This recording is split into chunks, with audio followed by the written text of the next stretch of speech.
60 eggs. Oh, fuck. I need to make sure. Hello, everybody. Welcome into Season 3, Week, what is this, 2, I believe? We're going to have Week 2, Malevolent yes. taking on Alchemist.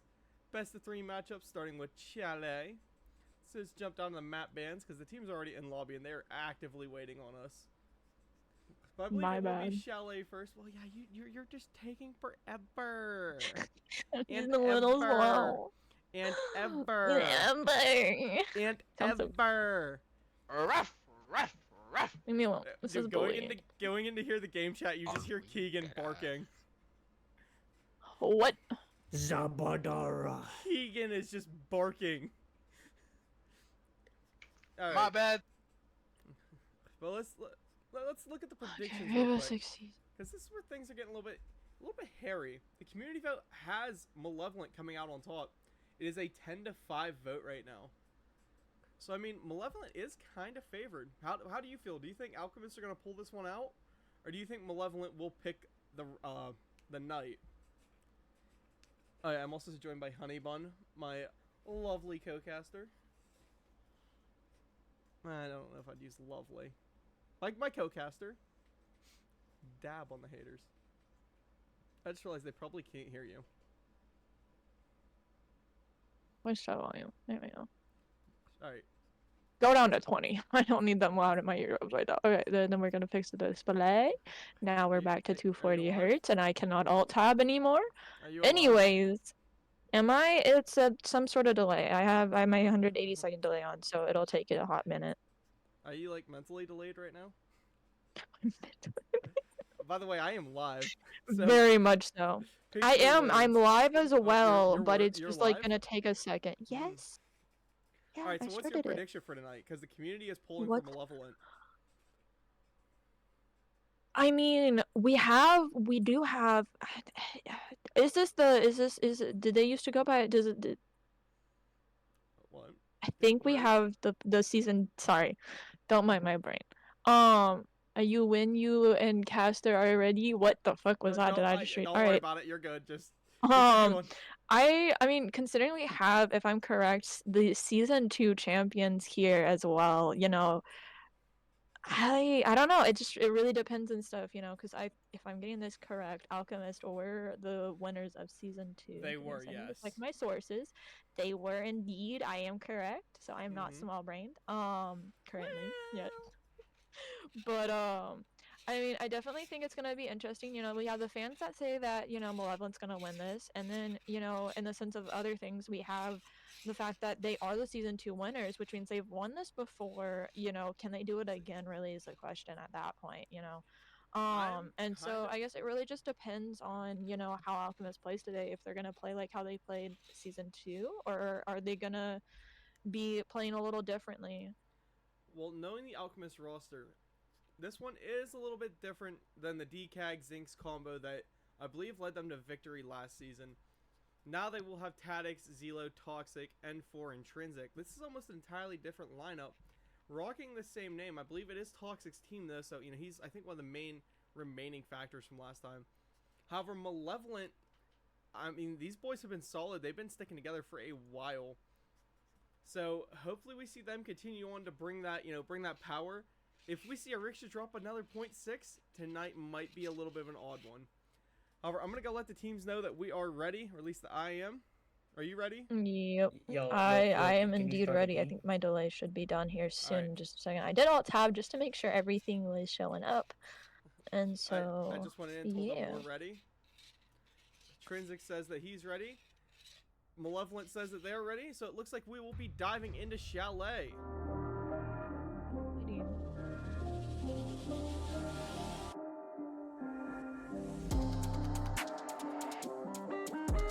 See that while on my end and stuff, they get to listen to me yap about bands.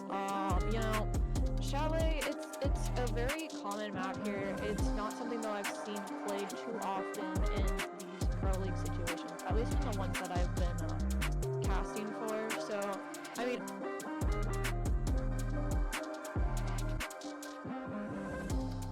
here Just because I've seen a class used on Chalet. She can be a complete menace to society in that sense, right?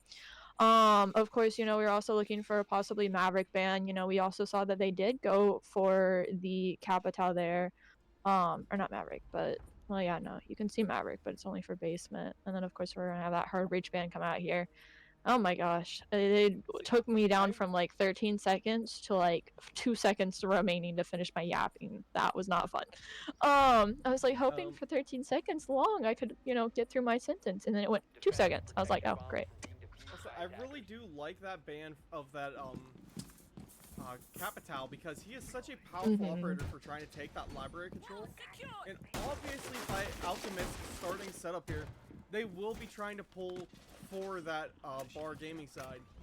Meaning this is definitely going to be the main, like, this whole side of the map up here for library and up and down will be where they spend a lot of their time playing. A lot of their defenses will be set up around maintaining that library control. Pulling that Capital off the board is probably the best move they can make, as well as getting rid of the ace too. Getting rid of that fast hard breach. I got a feeling we're gonna see, you know, Alchemist give a good run for the money on Malevolent. Definitely, you know. I definitely think we're gonna see, you know, a run for their money here. Like you said, is that we have, you know, one, I think, remaining person that's still here from that previous winning team of season 2. So, you know, it's really gonna be dependent on if, you know, they can still play like they did in season 2 with these new players. I believe that they will be, because these guys were all hand selected kind of by that winning team. Like, this is the exact predecessor to it. But quick damage being nailed on the Toxics, he has to try and retreat himself back into safety. I mean, they do have an okay setup here for the main side, like this library side. They don't have anything holding the top blue stairs. With a long angle coming from the Rewara up on the upside down rappel, things could get very, very hairy for these defenders. However, if we jump over, Relic making his way through with Keegan on his toe, coming through piano, jumping to a rickshaw. He's going to be the guy down and dining. Let's hope that his intel is enough to boost him a couple kills here. Very smart player, though, as you can see by his wonderful grenade placement. It appears that they may try for an opening pick off of, you know, a rickshaws playstyle, because they needed something to try and soften up this downstairs.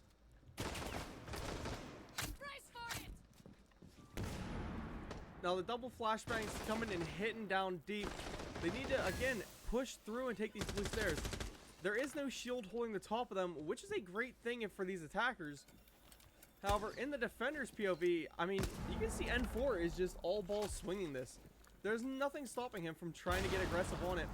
However, Relic gonna be the one walking up. One of the highest KD players on his team will find that kill. And look at him, he's going, bro, what was my aim? Eating a lot of damage there, but he does walk away, getting a nice pick. Zelo gonna be holding this top mez by himself. He needs to hope he can find a kill here. Instead, it looks like he's eating a ton of damage. Keegan finding a long shot with that DMR. And that just opens up so much of this defender territory. Tadix holding second floor library. Is Toxic is gunned down by a rickshaw.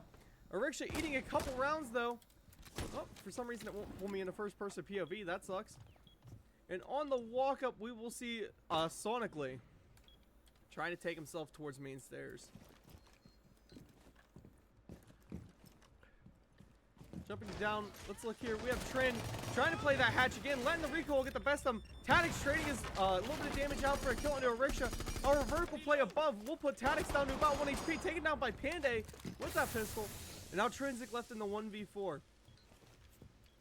As we're saying, Malevolent is 19 to play around with, and Panday will pick the double kill up above from that hatch. I mean, you could see Alchemist wanted to try and play heavy into the library side of the map. And while the utility was there to hold it, they just could not keep the gun skill up to do so. Definitely, you know, and competing with that Aurora there, in that library hall, you know, it just made that even more difficult. She had completely isolated them off there, and used that to their advantage, just kind of isolate and keep them out of easy lines of sight. You know, it's why that Aurora was playing on that window so easily. They're able just to keep putting up another wall over and over again, constantly just denying that line of sight from mezzanine into her direction there. So I definitely think, the Roar was definitely a huge play there from Malevolent side, definitely a very smart operator to bring it here. Just con to control everything, hold that side off, and then just control, what they want you to be able to see and what they don't. Yeah, I would say that was probably one of the best operators they could have brought. I mean, over, like, of course, Dokubi on board is great. They have a Riksha playing as the, Deimos, which is a good thing. I think the best support operator they had in that whole lineup was that Rewara, and just sheerly due to that utility she brought.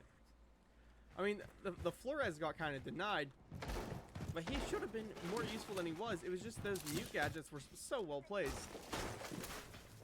Flipping up now, we do have a kitchen hold coming with a lot of vertical up above. Again, we're going to see Malevolent try and, do a opposite side over clear. Starting this time, though, with library, and there's nothing set up by these defenders to really hold that library too well. They honestly don't even have the main floor head holes. However, they do have a set going over towards top mez, and if you look here, you've got Keegan, who's just going to full ball swing that. He has the DMR, he has the better aim, and he's just now walking up. And I personally, I don't blame him one bit. You're playing a bunch of guys who are converting over from console just recently. This Malevolent team have all been PC for quite a while. And they are definitely letting the aim show on that. However, Keegan will get the drones in there. They've got the softball opened up to the top mez side, and they now need a hard breacher. However, it's going to be a little bit hard to hard breach because they got a guy playing in that piano side. With a little bit of a pinch coming here, they're going to be trying to drone out Malusi. If they manage to find him and get a good pinch off, I can see this pick going in the favor of the attackers. However, looking down below, we got Bust just trying to get aggressive. The swing in from Keegan, though, onto Trinsic, picking a first pick in the favor of Malevolent. And now he's just going to keep running in. He's got the DMR pulled. He can see the feet of Zelo, but I don't think he actually knows that he's there. A little bit close angles here. Keegan going to be rushing up now, playing off of that Deimos ping. And swings himself straight into N4. N4 will get a nice pick for his team, refragging and getting that Dokubi off board. However, Sonically's there, finding one on the Zelo. Now vertical control being made. N4 taken down by Panday in a 2v4, as the attackers now have full vertical advantage. Main wall is coming open into the bottom fireplace. The fuser's laying right there and ready to go down for Malevolent. They need to try and retake this verticality. If we look at Solus, that is exactly what Tadix is doing. As he makes his slow rotate over and in, Relic does get a little bit of damage here. But Tadix will be the one spotted out by a Riksha. Not that it really matters too much that he finds Tadix, because a Riksha was not around to lay the damage that he needs. And Relic will be getting that diffuser down. However, a Riksha will tap fire him, picking a good one with that 45 Vendetta, or was that 44 Vendetta? Either way, now Toxic left in a 1v4 diffuser down on the attacking team side, and Relic will finish that kill, giving Malevolent the second round.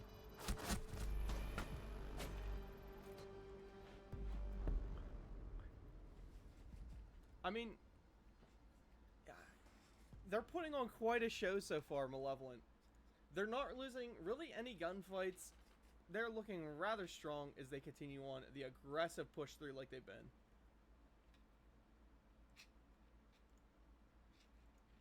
Definitely, and considering, here we do have Alchemist starting on that defense round here.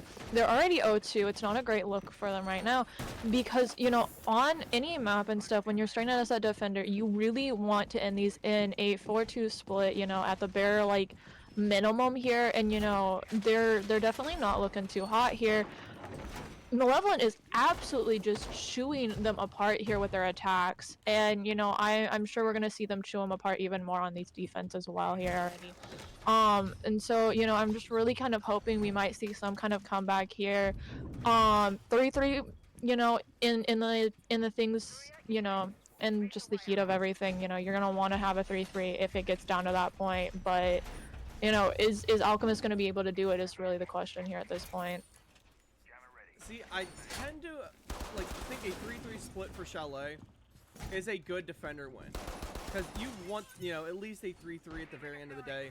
The attack does have a very good advantage pushing most of the sites on here. Unless you have a very, very well-oiled defense. However, the attack team already looks like they're trying to line themselves up to keep pulling more rounds. So a 3-3 might be a bit challenging for these defenders. N4 already eating a lot of damage to that top blue shield. You hear him being droned out. They do, however, have the Azami playing top mez this time. Hopefully that provides enough time and enough defense that they can deny that shield. They got a lot of mirror set up, and Tax will find Panday with a great first pick for his team. Getting rid of that Zofia. That, I mean, gives a very good shot for that. Never mind. As I'm saying, gives a good shot for the shield to stay up. You see the Ash just swing it because they have no denying or deniability for that shield there. Now the Blitz trying to get aggressive. Toxic finding a kill on the Relic from below with a C4. And Alchemist looking like they're getting a little bit of spark to him. That spark that they tend to run away with as soon as it lights. And Tadic's getting aggressive with his swings. We see Zelo trying to maybe swing out. There is still a player upside down rappel that is sonically long angling the DMR with a pixel of a head. And Keegan also running his DMR. They're going to let those things just sing. The Blitz starting to walk up though. They have got to take control of these blue stairs. Instead, they're electing and opting to try and smoke it out and push through. Blitz now pushing in, taking library control. However, the way they position this mirror here means no matter what, Blitz is in a bad spot, and Zelo will pick that kill for his team. Putting Malevolent down to 2-4 instead of 2v5. Sonically in a bit of a tough position here as he, can be double swung no matter where he goes. Taken down. Keegan will find N4 though. And that was that good pick by him, picking up that guy on blue stairs. Keegan now hitting the rotate around. Gonna be going for a swing up onto the top mez here. Finding Zelo. They still have that player downed. And Trinsic will be trying to maybe come up these bar stairs. If he was smart, that's exactly the play I would make. No more C4s remain in hand. Instead, they're trying to probe with those shotguns, take some holes. And now we're back to a 2-2 split here. These attackers brought this back from very, very little. If they manage to pull this round out, I will be pleasantly surprised. Trin chilling in bar stock. We got Toxic playing Mudroom. It seems like they are definitely trying to defend that bar side a little bit heavier than they should be, as we are about to see Keegan drop this hatch and get aggressive. However, Trinsic was not where they expected, and Toxic will clean sonically up, giving Alchemist their first round of the map.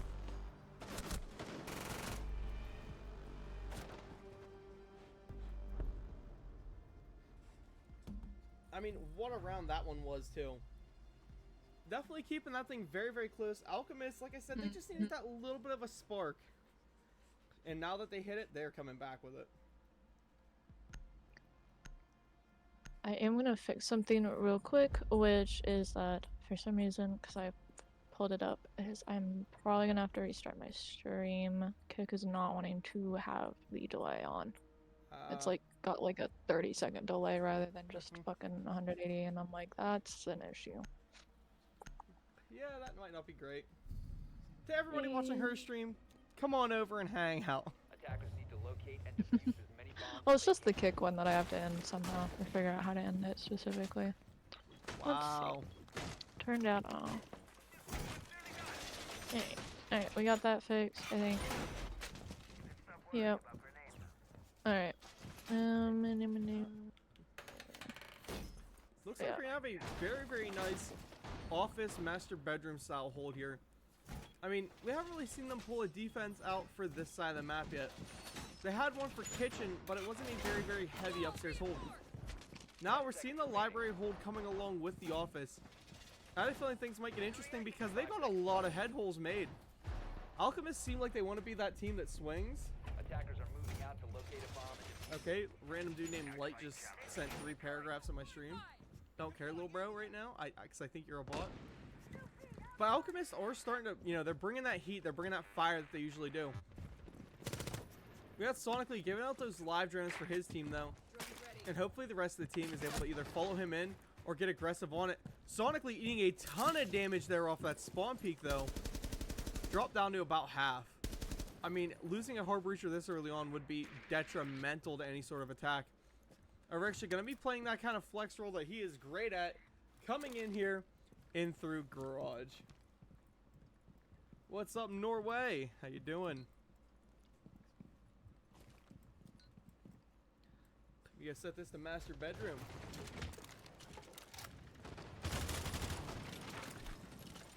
attack already a little bit slower than what we're used to seeing. However, a Toxic puts a ton, or gets taken a ton of damage there from the upside down repel of Panday. Or was that Panday or was that Sonically? No, that was Sonically actually. Wow. And as we see Relic as he goes for the rotate, Tadix will pick a double kill on him. Laying two of them out. And they're setting up the pinch here onto the Dokkaebi. Dokkaebi is sitting bottom stairs. Keegan will find that first pick. However, Tadix up to a 3K, taking him down. Now trying to play below the hatch. If he's able to find this player up in this hatch right here, I will like just start laughing.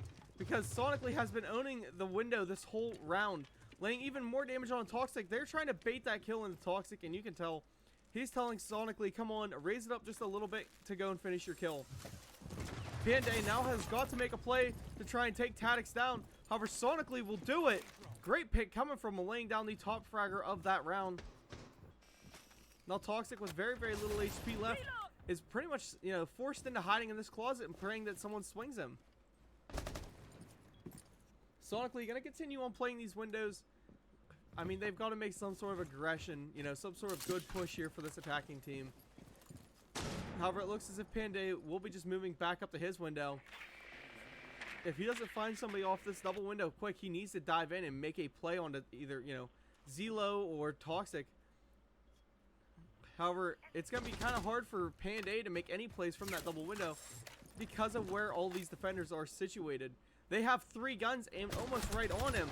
As Panday swings in, one of them starts letting loose, but he's just going to, you know, keep rotating. He don't care.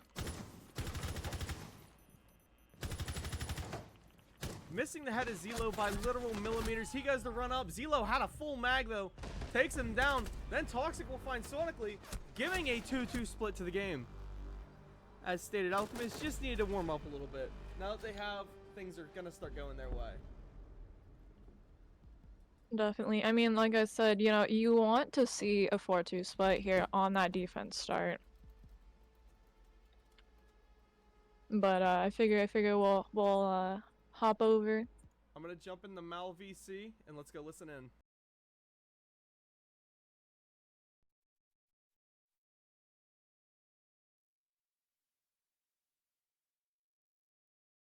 Now, please. And Brian, focus shove on that the ass. like we got some good drone work going, but then we have no one following up the drone, like no one's ready to follow it up, or the calls just aren't being made. So make sure we're playing off each other and make sure we got the drone work doing like we did the first couple rounds. Don't get cocky now. Let's close this out quick. Yes, sir. Get there, Captain. They haven't. I'm gonna go kitchen again. Yeah, Kitchen and or I bar? still want. His side of the stream. Oh, he's back, but he's server deafened. You had joined like 2 seconds. I forgot to ask you which VC was which for people. Oh, can you hear me now? Hello, hello. Okay. I can Malevolent is indeed. VC1. Pretty Okay. much all that they talked about there was just, you know, we need to start droning in better like we were earlier on. Like, Definitely. that's the main thing that, I mean, you can even see it just watching. Malevolent has started to lack on that drone work. Hopefully that is the one adjustment that they do make, because they were looking very, very hot those first 2 rounds. The 2 after that, Definitely. though, You know, seeing they're also bringing out that Brava here, you know, you're really gonna expect to see a lot of drones coming out here, and hopefully a lot of util will get changed over, considering they have mutes, Aruni gates, and the Jaegers. You know, hopefully they'll be able to get rid of a few of those. to be honest, the only utility really worth pulling on this defending team are just those Arunis, unless you're trying to get rid of the Jaegers for an execute. However, if you look here, you see Sonically, this time playing as the Amaru, and they're rushing down almost immediately to find N4. Double drones on him, and they got the Ash running in right behind that as Relic. They're force feeding him right into a rickshaw though, and Ash is there to pick the kill. Great double pinch by this team, playing again off those drones like they said they have to do. Toxic gonna be trying to play up above now, play that hatch, and instead it's actually gonna cost him a lot of HP. I'm not sure if he doesn't, you know, really get how these one-way hatches angles work, but Keegan definitely does. Toxic left down to about 20. And we see Malevolent all still just chilling at full HP. You have to make some sort of play happen as Keegan goes and takes their cams. No one even dares to peek that hatch going downwards. Flipping upstairs, though, it is Tadix all alone. Now they know they don't have cameras. Zelo going to be trying to maybe play some main entrance. And hopefully Trinsic is able to do something with that shotgun. He does have the Ash playing right below him. Again, live pings are going to become an issue here very, very soon for these defenders. They have Trent on the mute. I just don't know if it's going to be quite enough for what they need for the amount of drone work that we are seeing come out of this team. And Relic not quite actually being as aggressive as I thought he would have been going for that swing there. Excuse me. It appears that he might be waiting for Keegan to make his way up through this 45. However, Keegan is gunned down by Toxic. Great kill coming from him. They're actually going to be running up now, trying to get that diffuser so they can go for some sort of plant. Intrinsic will find Relic. Now down to a 3v4. There's still a player sitting at this top main stairs that is Trin. He is now rotating off, trying to maybe give these attackers the bait to jump in on him. Do the timeout, listen in, fun, Malevolent gaming. Nice. Sonically trying to put some rounds up through on a Tadix. Chilling up top. He has almost a one-way angle down onto Sonic, and he will use it and abuse it. And nobody from this attacking team now is even trying to make entry to this building. They're all standing outside trying to poke and prod, and Tadix hitting the jump out onto a rickshaw, picking a great kill up onto him. 2v4. This one in favor of Black Hole Alchemist. And with almost no time left, you see Sonically diving in to try and make some sort of play. Panday now up above. Only thing he can really do is boost his KD a little bit. And honestly, I don't think he's in a position to where he can really do that, as there's nobody around him. Nah, he will not. Alchemist protected the bombs. And a great round coming from him. Give that one to Alchemist off of time.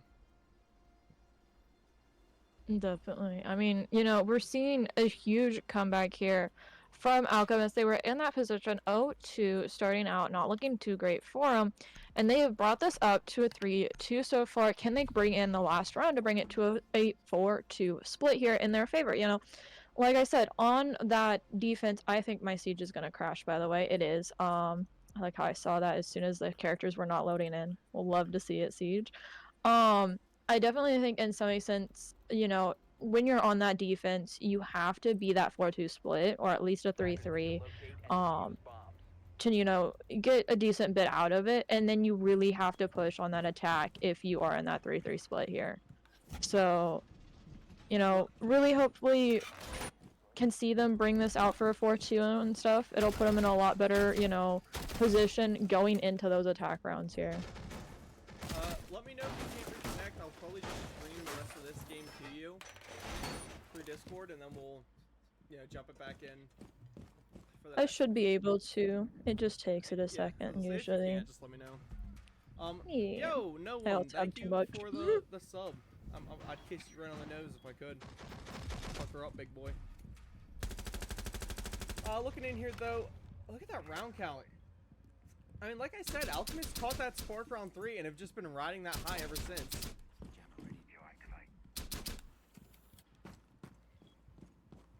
Oh god, that tastes like cherry Pepsi.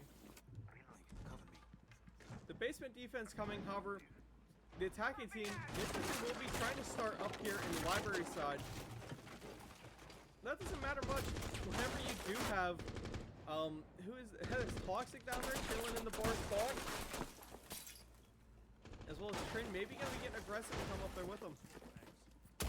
A vertical hold more or less for this basement. That's something you really don't see that often.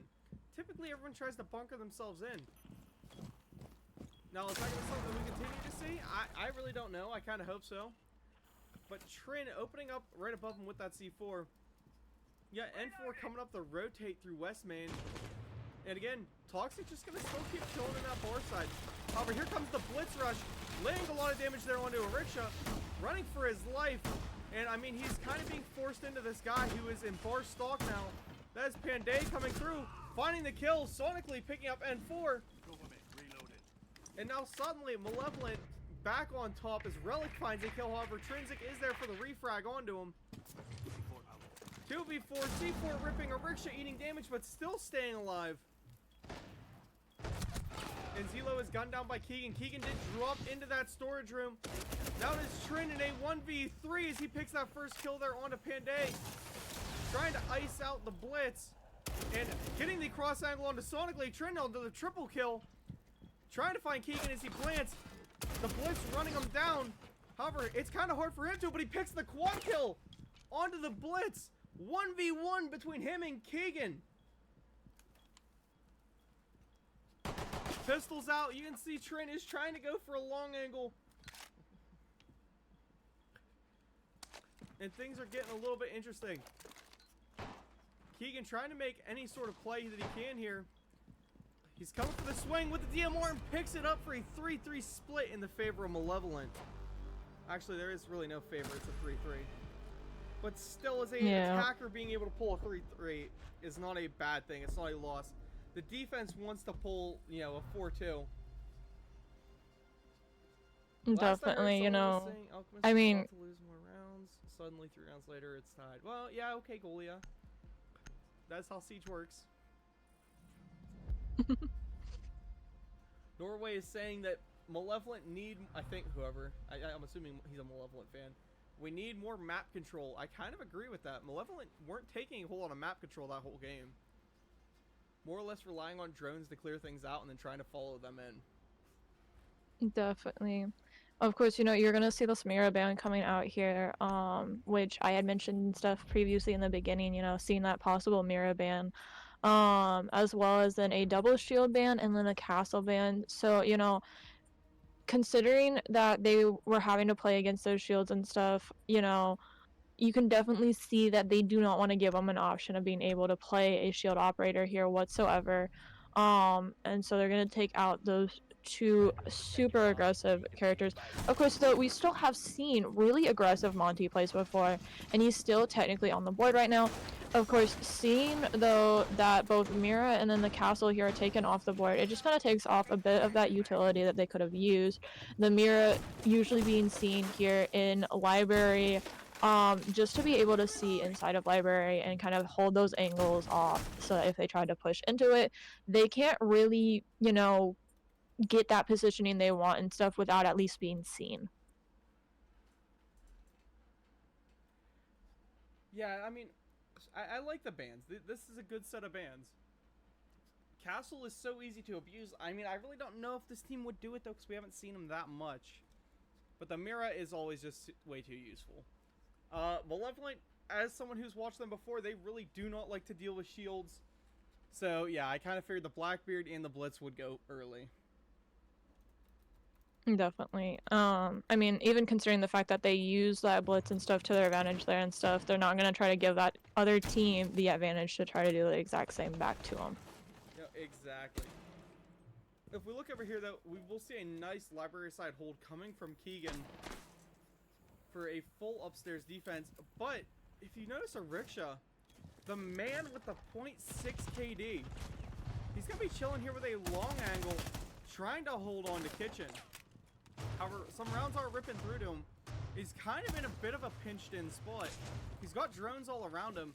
This Alchemist team will be eventually, I guess, hoping to take him down. He's really not, like I said, he's not in the most defensible area. But as long as he holds on to this, he holds a good portion of that map control. And for being taken down first by Sonically, a great pick with that DMR. We got Keegan just, again, chilling library side, as the usual. Tadix making his rotate as Nomad. Flipping over here, Toxic hanging out on a rappel, and Zelo still hasn't made entry to this building yet. They've got to do something to try and push these guys out. Pandia eating a little bit of damage, but again, a rickshaw just he's got the defense idea. He's got where he's supposed to play. Tadix will find a good pick there onto Relic. Trinsic picking up Keegan. 3v4 situation now. As we see Tadix finding a long angle onto Sonic. That's probably one he hasn't seen before. Coming up off the rappel, almost finding Pandia again. Tadix just looking extra hot as he's up to a triple kill. 1v4 situation downstairs for a rickshaw. He's got to do something to try and deny. However, he's got Zelo chasing him down with that 45 Vendetta, and he's just letting it go. However, he will trade his life to take a rickshaw out, giving Alchemist the 4th one here. Alchemist are making that come up, I'm telling you. Don't count them out. Definitely, definitely. I mean, you know, being able to also take that first round here on attack, we saw that Malevolent was able to do that there earlier and stuff, starting their attacks off 0-2, where they were in the advantage there. You know, it definitely looks like they're trying to do the same here, you know, trying to take that attack round, trying to just kind of isolate, pick them off. I was watching Tactics for a bit there with that Nomad, and you know, even on my screen, I could barely, if I did not have that outline, I would not have been able to see him. And so, you know, he had that really tight, long angle all the way through bathroom that he was able to get the guy over in solar. And so, you know, just being able to have that long angle, we've seen them before on Bank, and others like that, you know, having those really long off angles that people just don't expect, you know, really can turn something in your favor there, which we saw when he got those 2 kills from that same position there. Attackers are heading out to defuse a bomb. Yeah, that is one I'm gonna add to my repertoire. An angle like that is something that, you know, somebody finds and then you either see it blowing up or it never gets touched except in a specific scenario like that one. Flipping around, we see Toxic pulling a bit of another odd one. Trying to open up these double windows of solar. Fenrir looks like he's gonna be the point of contact over there. Looking over here though, is that Ash I see just full sprinting? Oh, never mind, she's still outside. I thought I seen an Ash just full huzzing it through the building, but nah. If I seen Tactics full rushing at me with Ash, I would be rather concerned and scared. But just a twee bit happy because I'd see that coming. As of saying this though, he is giving them the rush I was asking for. Coming through top Mez, taking some control of the map already. Him taking that Mez side opens up a good quarter of this map for his whole team. However, the head holes are there and Keegan will be there to hit the damage back as Sonically did eat a lot. But again, you see Tactics losing his life. He's one of the top fraggers of this map. So losing that top frag is definitely a bad thing, especially on Ash, where she possesses so much utility. Is honestly very, very smart, but just losing his life early. Zelo trying to make a play here for wall, or piano window, to help out to take the wall. We do hear that impact EMP hit, and wall will get ripped open by Trinsic. Pulling that wall there does force Keegan to try and back off.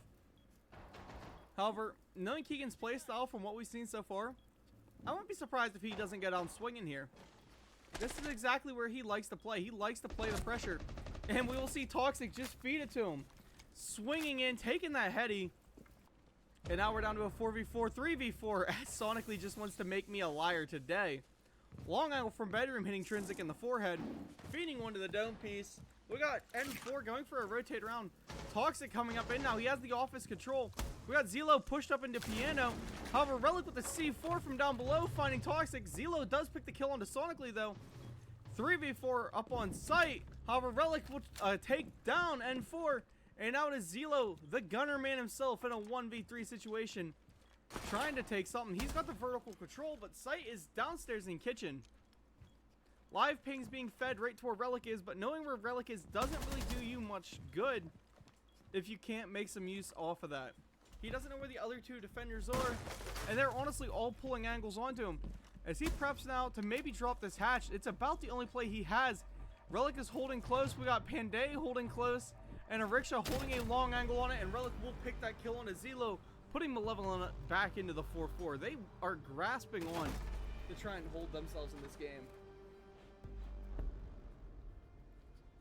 And no one said Tactics is a demon man. I mean, Tactics does do pretty good. Gotta give him some love. It is due. Definitely, definitely. I mean, you know, they lost that first round there of defense. You know, they're gonna bring that back here. Like I said, you know, we're gonna see Malevolent trying to hold out this defense as much as possible. You know, seeing we were in a 3-3 split doesn't really give anybody advantage here. Malevolent, though, knows they had that advantage originally with the 0-2 beginning to start them off. So, you know, I definitely think we're going to see a lot of these rounds going back and forth between these teams here, you know.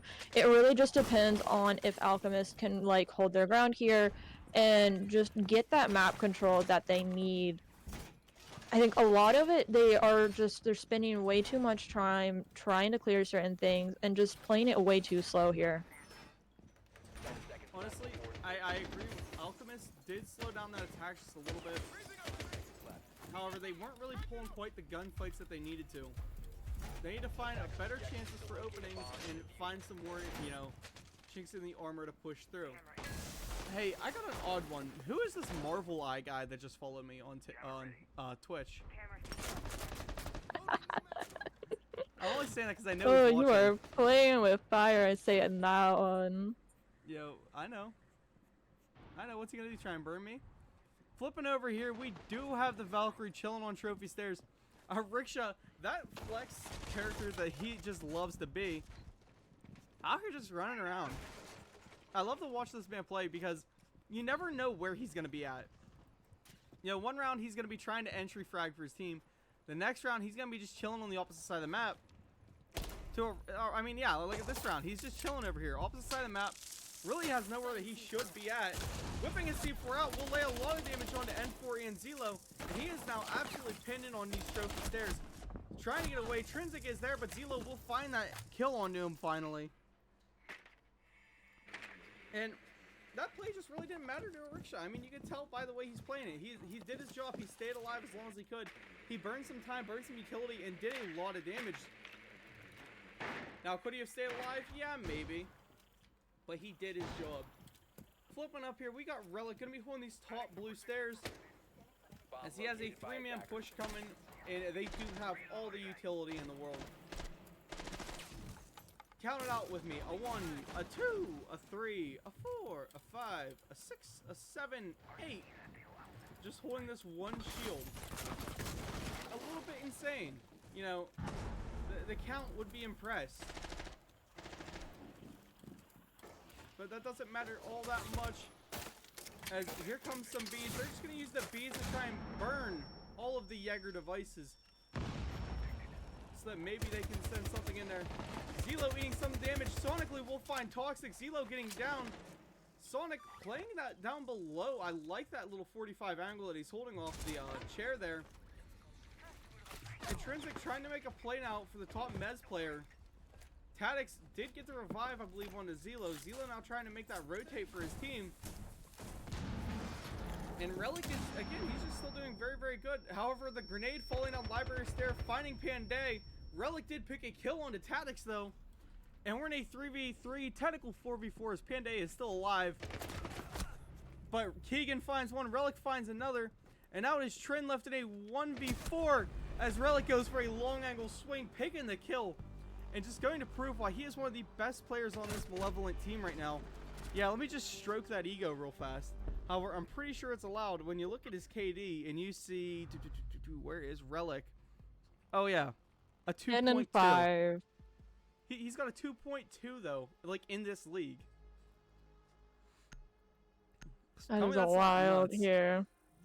No, it's definitely what you want to see here. Is you definitely want to see these, you know, KDs and stuff being in the positive. You usually see it with that, you know, win and stuff of the rounds. But, you know, definitely trying to stay, like, positive during any of these league matches, I think, is definitely a big thing that a lot of these players go for. Oh, absolutely. Gotta keep that I mean, KD up. Yep. Defenders But a protect your bombs. 2.2 Defused by is kind of impressive. I mean, true, I believe it's only in 2 or 3 maps, but still, that's a good one. I mean, Kean is not that far behind either, going 9 and 6. He's just one death higher and 1 kill lower there. So, you know, both of them are really putting that work in here. You know, I think the only one really needing to kind of pick it up a little bit is gonna be the I'm not even gonna try for that right now because I know I'm gonna say it wrong. His name's Rickshaw. He's got the 0.6 in the league right now. Keegan is a 1.6 KD, 38 kills on the league season so far. Definitely paving the way for his team here. His KD is not as high, but he does have more kills than what we see for Relic. Tonight may be something that changes that around. Definitely. I mean, the other thing I would say is that, you know, we also are going to see N4H on the other side, 1 and 8 right now. He's definitely going to need to pull in some work here on that, you know. Tadix going 9 and 7, so, you know, he's definitely bringing that work here. Flipping downstairs, we're gonna see a Riksha. They are holding for upstairs, however, Zilo's just gonna jump right in on him.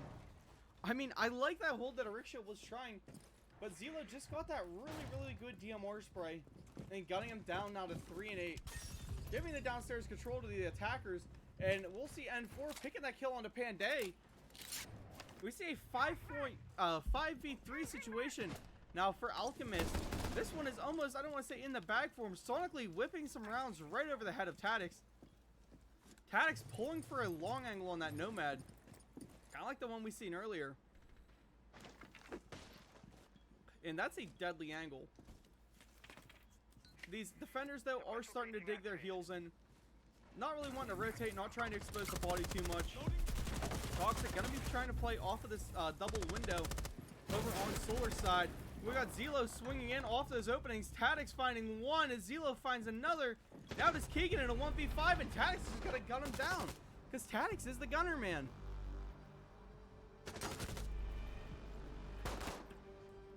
Someone check him, PC. That's an old joke. I mean, the timing on that one as well. Tadix had just turned around, looking the opposite direction, and then turned back, you know, right in time when Keegan was swinging that window looking for him there. So, you know, in some sense, it is definitely kind of, you know, that reaction time that you're hoping for. Defused by attackers. I have some people saying W glaze, by the way, about the glaze that you're having over here. But Who, me? yeah. Yo, who am I glazing? A rickshaw? Because he's my man. He's the man. He's one of the greatest players right now. As for the other guys, I'm sorry, I was given statistics to read, so I'm doing just that. Hey, Marvel Eye. I see your messages. He says, nah, bro, I hate you. This is why Bun is the better caster. Ouch. Ouch. Damn. Yeah, right in the feels, right in the feelings, right there. Yeah, Marvel Eye, I thought we were friends, man. I was gonna carry you in Apex later. The kitchen. Yeah, he said like carry in quotation. Dude, that day we played, I was concussed. Alright? That was bad. The kitchen defense coming now. We will see Sonically on the upstairs, Keegan on the upstairs, and Panday on the upstairs. Malevolent looking to maybe try and jam this one home. Losing that Twitch drone almost immediately. Tadix now down to 1 left in pocket. And that's a good bit of utility. Pretty much gone. Not that it matters that much. I mean, they still have a Brava and a Thatcher. And, you know, a 6-inch blade never loses reception. So they gotta hope for something. But man, a Twitch drone early on definitely hurts the feelings. It hurt the pocketbooks too. This is a couple million apiece. Panday getting early damage right off the rip. I'm not even sure where that was from. I'm assuming some wall bangs coming from Zilo here. Zilo does have a good live drone in there. And main wall will be ripping open right next to Keegan. Keegan maybe gonna pull a swing here.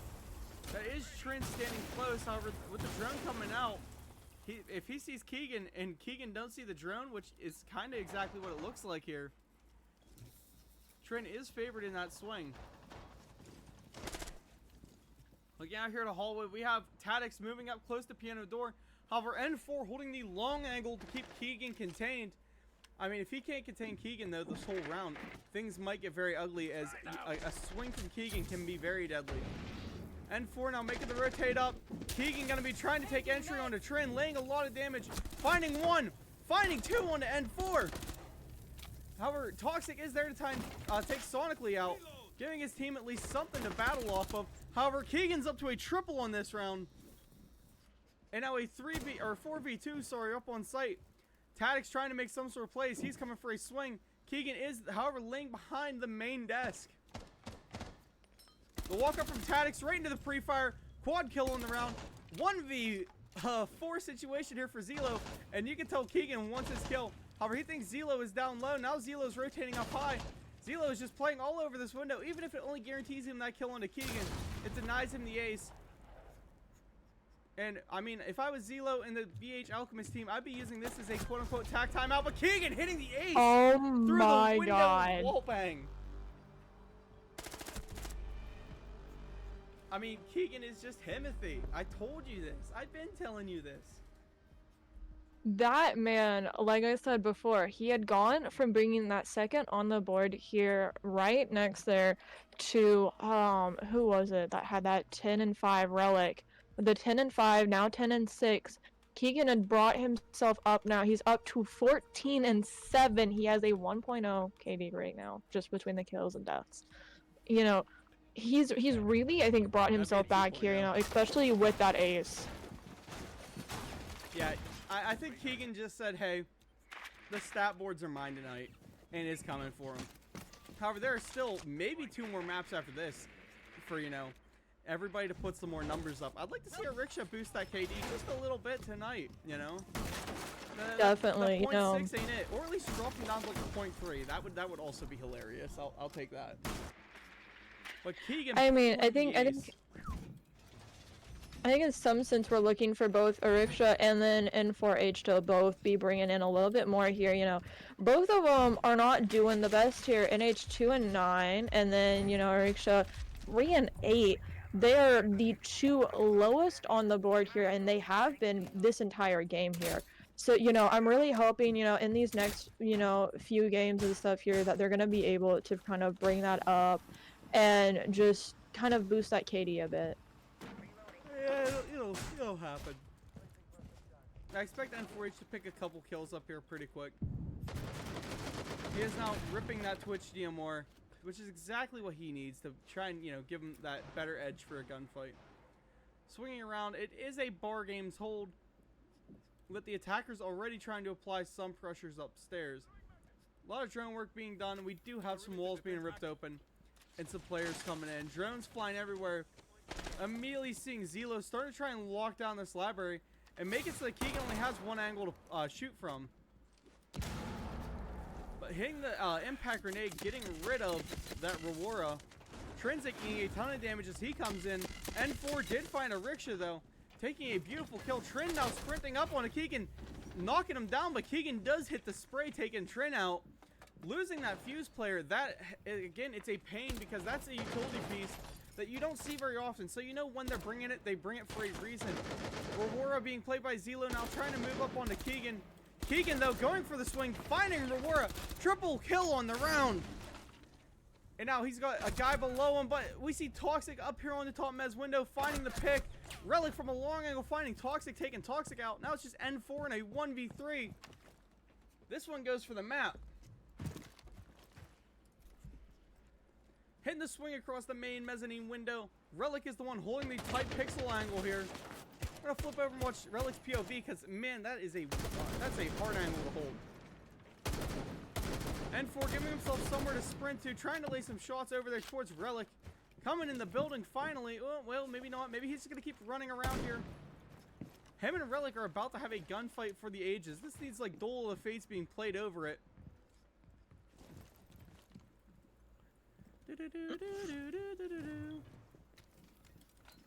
And Relic now coming up for the swing, laying a load of damage on N4, picking the kill up for his team, giving this one to the defenders in a 7-5 victory. I'm going to pull up the highlight on my stream right now of that 3K.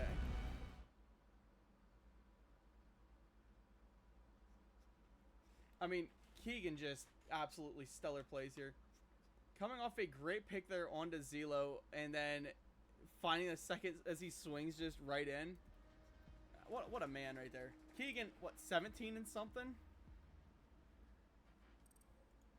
Great plays made by him. Gonna throw up the just chatting board. We're gonna fill out the round counter.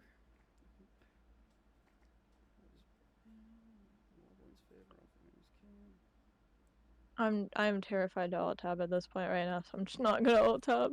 Why are you terrified to Touch alt tab? anything. Huh? Why are you terrified to alt tab? Because I think I alt tabbed too much and stuff before when I was checking and stuff with the kick stream because the kick stream had no delay on it, and so then I was trying to figure out how to stop it, and then it decided to crash my game. That is fair. I alt tab all the time. But yeah, Malevolent coming out absolutely gunning. We do see a disconnect. Who was that? That was Zelo, Toxic Tactics, Trin. Okay. It was Trin. Now I don't know if we're seeing a substitution or what. What is map 2 supposed to be? Isn't it supposed to be I don't think it's Cafe. I think it's, believe yeah, it's Night Labs, Haven yeah. Labs. I believe Cafe was banned. Yeah, I could just look Yep. at my screen and see it says Labs right there in front of me. Sorry guys. And then we got Clubhouse for our decider. Yeah. If we go to club. I mean, the way that Malevolent's playing, they're trying to play lights out, but Alchemists do be hanging in there. Definitely, is you know, just an I all-pro. mean, we're gonna see them starting here on the defense here as well in Night Haven. You know, I definitely think we're gonna see a hard push for that 4-2 split here. From Malevolent side, you know, considering they had that first 2 rounds on attack when they were playing that attack first, you know, I think they definitely have a very strong, you know, just a lineup here, very strong plays as well. So hopefully we'll see some more of that. I mean, you know, there's a few things I'm looking for and stuff with Night Haven. It's something I really like to watch and stuff and see how teams play, considering a lot of the bans are most of the time pretty similar. You have a few swaps and stuff here and there, and that's just really depending on team and stuff and how they're playing, you know. So, you know, I've seen third bans being some clash, or they'll be banned on things like Arcade or Mute or anything that becomes a nuisance basically here. You know, Yeah. of course, you know, you're looking for that Maverick ban here on that first pick for that attack, you know, ban. You're definitely looking for that Maverick to be banned at least on that first or second pick here, considering how much he brings to the table. So, you know, if we do not see a Maverick ban here, I'm definitely expecting and or hoping that we'll see him played. I think I've only seen one team not ban him before, and it did not work in their favor. Are you ready to go into map 2? I am ready to go into map 2 already. Alright, I'm gonna just let them know that casters are ready. But no, yeah, I really hope to see the Maverick ban. He is great for this map. However, this really isn't a map where you have to like target ban things out. I'm gonna throw us into the map intro while we load in.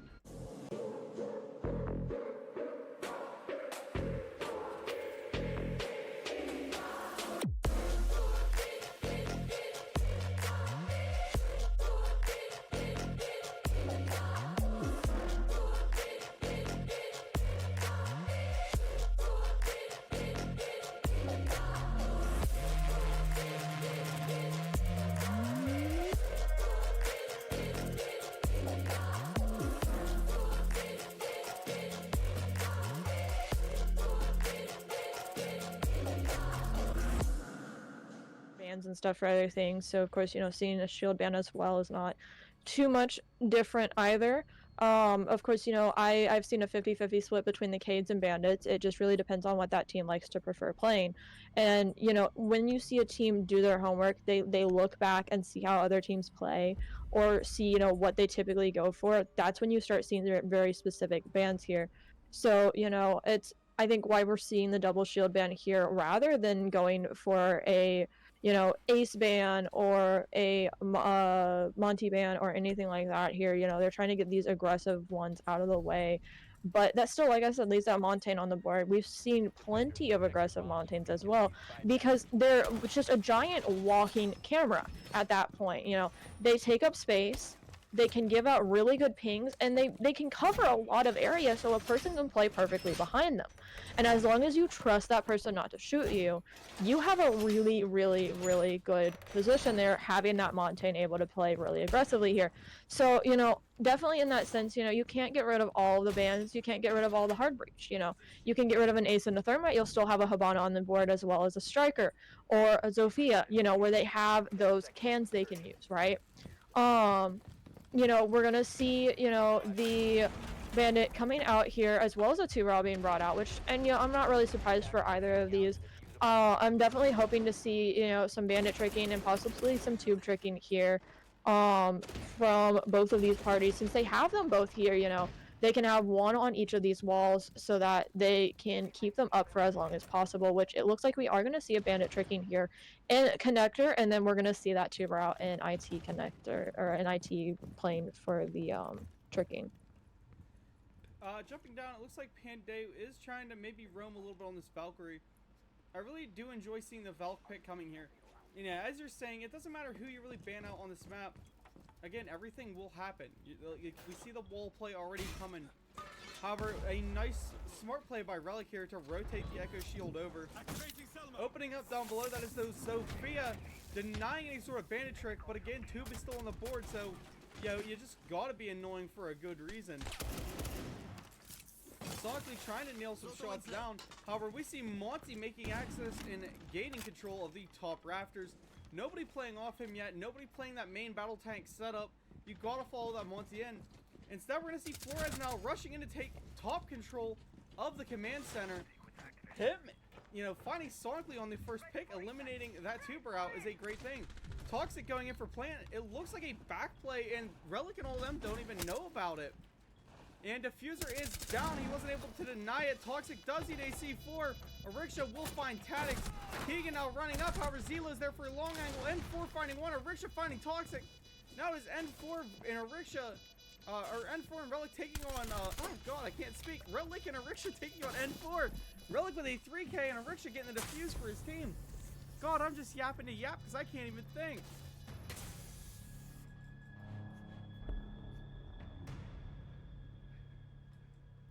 But a very, very aggressive play by those attackers there. Alchemist just going in stupidly strong. They will get Diffuser down, however, the Diffuser gets destroyed.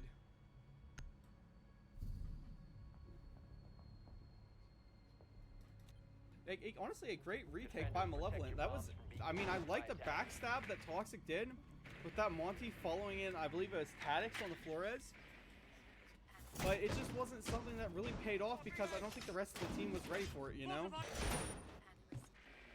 Definitely, you know, I mean, you see that Pulse pushing up from behind there. They had no idea where he was or what he was even doing. And so he was able to just freely walk up and then get that kill on the Flores, get the C4 on the Montaigne, and then start working on that defuse there. So I definitely think, you know, even though they had that area, they got that defuse down and stuff, and they were able to play around that just slightly, it inevitably just, it did not end up working out as much in their favor as they were hoping for here. You know, of course, you know, we're going to see that tube still being played here again for another round, as well as that bandit, since they're on the board, and it's really no surprise whatsoever. Well, Ariksha starting that last round really hot, up 2-0. And we see Trinsic making access and control with the Monty already coming through lobby side. Couple rounds hitting him in the foot. Ariksha is the guy up here on the second floor, just trying to be annoying. We do have Dokumi, who's hopefully going to be clearing up with Trin. They've got to get Ariksha out of his playing position. I mean, this man just fell off faster than, you know, a terrible country song in the early 2000s. It's a hit for a week, and it's gone. He just dropped immediately down hatch, and he is out of there. He has nothing to do with that site. Let them have that upstairs. You can hear him saying it right now. Trying now to play these hatches down below. The attackers have the full second floor control. Toxic did find Sonically there with a nice pick, as he's just running himself through the building. I mean, they're playing this face check game really, really well. They do have some drones going in front of them, and it is doing very, very well for this team. Defense now trying to bunker it in. And 4 eating a foot jab just a little bit. And the vertical's attempting to be made. I mean, they've got to do something to take control and try shooting down at these defenders. Because now these dudes are locked in on their heels, they're even harder to push out. You know, if you can make a great play like we seen Toxic do last round, where you can run and get a plant behind the defenders, that's one thing.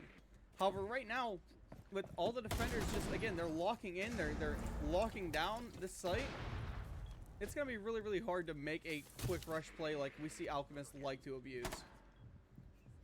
Drones are coming down, but, you know, just, it's wasting utility at this point. They can't get the drones in anywhere. Tadix being found by Keegan. Vertical play going up the hatch. And Keegan gonna be the aggressive exosuit holder. He is frozen out. He does have his phone going off, but he is found by N4 from up above. N4 now just dropping the hatch straight through the laser gate. Has Trin there with the Monty shield coming up for the plant. And if we see the pinch hold correctly, and it looks like Panday will be going instead for an aggressive swing because he has the Monty shield to defend him. Monty now dropping shield, making this a little bit more ballsy for Panday to do. However, Relic finding one from the footholes, or from his swing, sorry, out the pillar. As he goes out for another, finds the kill. There's only now Zelo alive in tank, and Trina's going for a swing through Exo, finding the kill. Ariksha now in a 1v2 situation. The planter has got to go down with 5 seconds left. Zelo is taken down, and Ariksha instead will wait for plant to happen. However, it is the Monty that he's running up on, almost finding him, going in for the melee, gets the shield cleared, and then gets the knife kill, giving this second round to Malevolent as a clutch from Ariksha, putting him up now to 4-0. Definitely. I mean, you know, we're definitely seeing a comeback here, and that KD play, you know, Ariksha was one of the lowest on the board there for his KD. He's currently 4-0 here. We're seeing a repeat of that first map, though. 0 to Malevolent's favor currently. You know, if they keep this up, I definitely think they're going to have that 4-2 split that they're hoping for here. And, you know, I definitely think it's something that could happen here, considering they have that aggressiveness. They play around each other really, really well here. They know when to bunker, and they know when to play on these corners and off of these sites here. So, you know, it's definitely looking really good here, though. I mean, we are going to see, you know, Relic here 5-1. Keegan struggling a little bit, 1-2, not the best from how he was playing before. But, you know, another one we're going to see, and I'm going to call out on, is N4H. He's 2-2 right now. So he's definitely doing a lot better here, bringing it back here on the second map. Like I said, I was hoping to see both of those two bringing back a little bit more fire here going into the second map, considering they were the two lowest on the board. Yeah, they're definitely doing way better than they did map 1. And as for like Panday and Sonic, you know, not doing quote-unquote great for this map, we're only 2 rounds in. And honestly, it's kind of hard to get kills when you've got Relic and Ariksha just mopping up the whole team by themselves.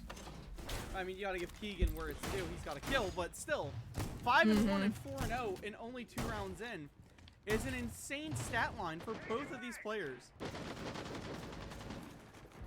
And for the attacking team, we already got Tadix making entry into basement down on the tank side. I mean, is he gonna maybe play the vertical up? It appears that's what he's attempting to do. And he has the sneaky play. He's a sneaky snake coming through basement, walking up on an almost unexpected castle player, as he is now pinned in there. Sonically getting gunned down first. Tadix picking up a nice free kill onto him. And they really don't have anything set up to defend against that where he just walked in from. We do see the Rewara coming into play here, though, as she locks down that command center wall. Ariksha being swung on now. Rounds ripping right over his head. If you look directly to his left, you're going to see Rewara there. Ariksha finding one, however, taken down. Finally, Zelo putting an end to the reign of terror. Finding another kill onto Panday. Panday did pick up a kill there onto, I believe, Trinsic. Keegan finding N4 from up above. The smoke grenades are hitting. They're going to be attempting to go for a plant now down here in sight. And the shotgun being played up above, trying to find some vertical damage, taking Zelo with it. And then we see Relic dropping down. And I believe he did find Toxic as the last one. Diffuser has been planted 3 rounds straight. Diffuser has been destroyed 3 rounds straight. That's, again, the stat lines for this game, they're in a very odd setup. You don't see this at all. However, Alchemist really do enjoy going for that diffuser play, and I mean, it's been working for them. They've been getting diffuser down. They just need to work on that post plant. With this third set of bans coming up, I hope that they lean into that. Definitely, you know, I'm definitely hoping to see either that Aurora getting banned here or an Monty even. You know, both of them have been kind of an annoyance for them, as well as that Bandit's going to get taken out here as well. That leaves them with just a mute to hold for these walls, which, you know, isn't the best. It isn't the worst, you know, and in some sense, you know, at that point, you kind of just are like, okay, well, our walls are going to be open. We have a tuber out to hold it for a little while, but they're going to get it inevitably, so play around it. Figure out different operators to use.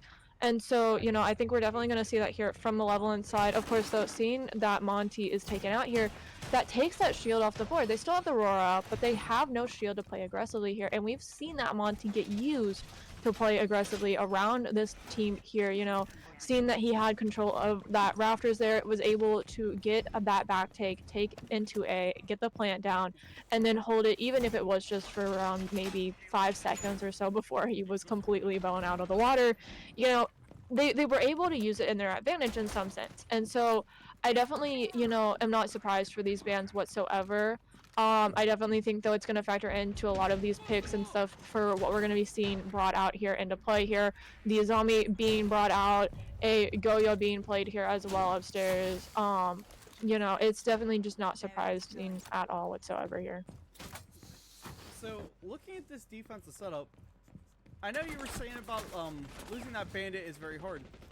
However, if they would have stuck the tuber out and the Goyo, if you double stack them up, you know, put a Goyo on that main wall, the IT wall, and have a Tuberow keep, you know, Tuberow freezing it, they will have more than enough time to play almost a full round out just based off of timer.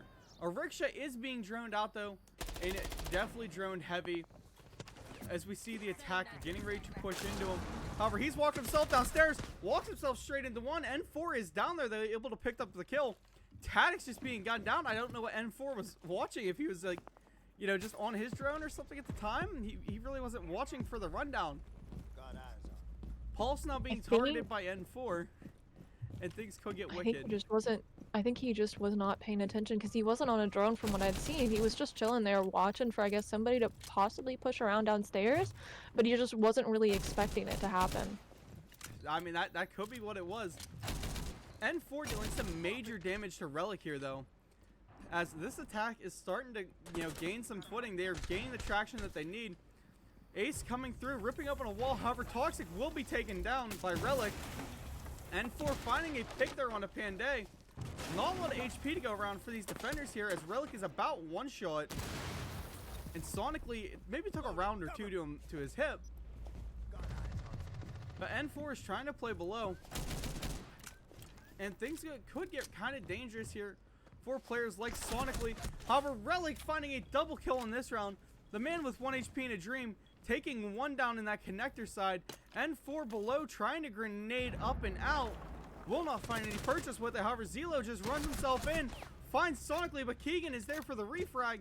And it is now N4 looking to clutch up against Relic and Keegan. Relic currently sitting at 8-1 and Keegan at 4-2. Sonically is having a very, very rough game this time instead of the stellar one we've seen like last. But N4 is looking absolutely stellar. He's up to 4-3, trying to pick another one here to maybe boost his KD a little bit. Keegan going for just a pistol play, because I think he's trying to meme. I think he said, if you're going to swing me with your 44, I'm going to swing you with my 50 AE. Grenades being played. I mean, he's got the pings onto Relic. He kind of could use them onto Keegan. However, I will say it now, it will put him at a disadvantage if he tries to ping out Keegan. Keegan now holding a crouch angle on to N4 and finding the headshot as the barricade comes down. Malevolent securing at least a 4-2 split on this map. At least.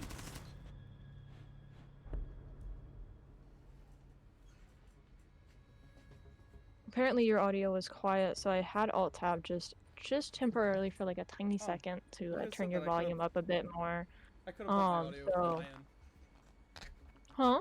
I could have bumped my audio up a little bit on my end. I have a full mixer amp. I could have just done this and probably crank my audio the full way up. Attackers need to Well, now you're gonna probably be pretty loud on my stream, but it's fine. No, I I'd just rather knocked have it you back loud down. than quiet. But no, definitely, you know, we're seeing a huge swap here on these scoreboards. So just in general, you know, of the players and stuff, how they're doing here. You know, I think we're seeing definitely like, you know, the lowest players on that scoreboard are definitely bringing it back out here, you know. And they were like, you know what, you know, Arcady wasn't the best map run. We're going to bring it back map 2. And it's definitely nice to see here, seeing them able to just bring that KD back up, bring themselves back up as well, just in general here. So, like, you know, hopefully they'll keep it up here. But, you know, Malevolent is on a roll here. 0-4. Alchemist needs to bring back 2 rounds here to bring this to a 4-2 split. Or are they going to let Malevolent get away with a 6-0 split here? You know, I have seen it before a few times. It's not too often to happen. I'm It's super really rare. hoping Alchemist can It's bring like it a back. Pokemon. It's just super rare. I think Sonically and Ariksha swap PCs because these men are playing how the other one's supposed to play. Sonically now on the roam here with the Scopos, he does have the cutoff almost immediately. He's got N4 trapped in. Tadix has got to regroup up to N4, and that puts him right through Sonically's line of fire. However, Twitch does have a good angle here to maybe try and shoot up and take down the Scopos. I mean, I'm really interested to see what the Scopos plays here. But they just seem to be running around without him. Tadix will be gunning Scopos down finally. Sonically up to 0-5 on this game. Rounds just ripping right around N4's head. And that will be Ariksha finding N4 as he's just chilling in cafeteria. Eating a lot of damage. Keegan is chilling those vending stairs, and Ariksha is now just retreating back.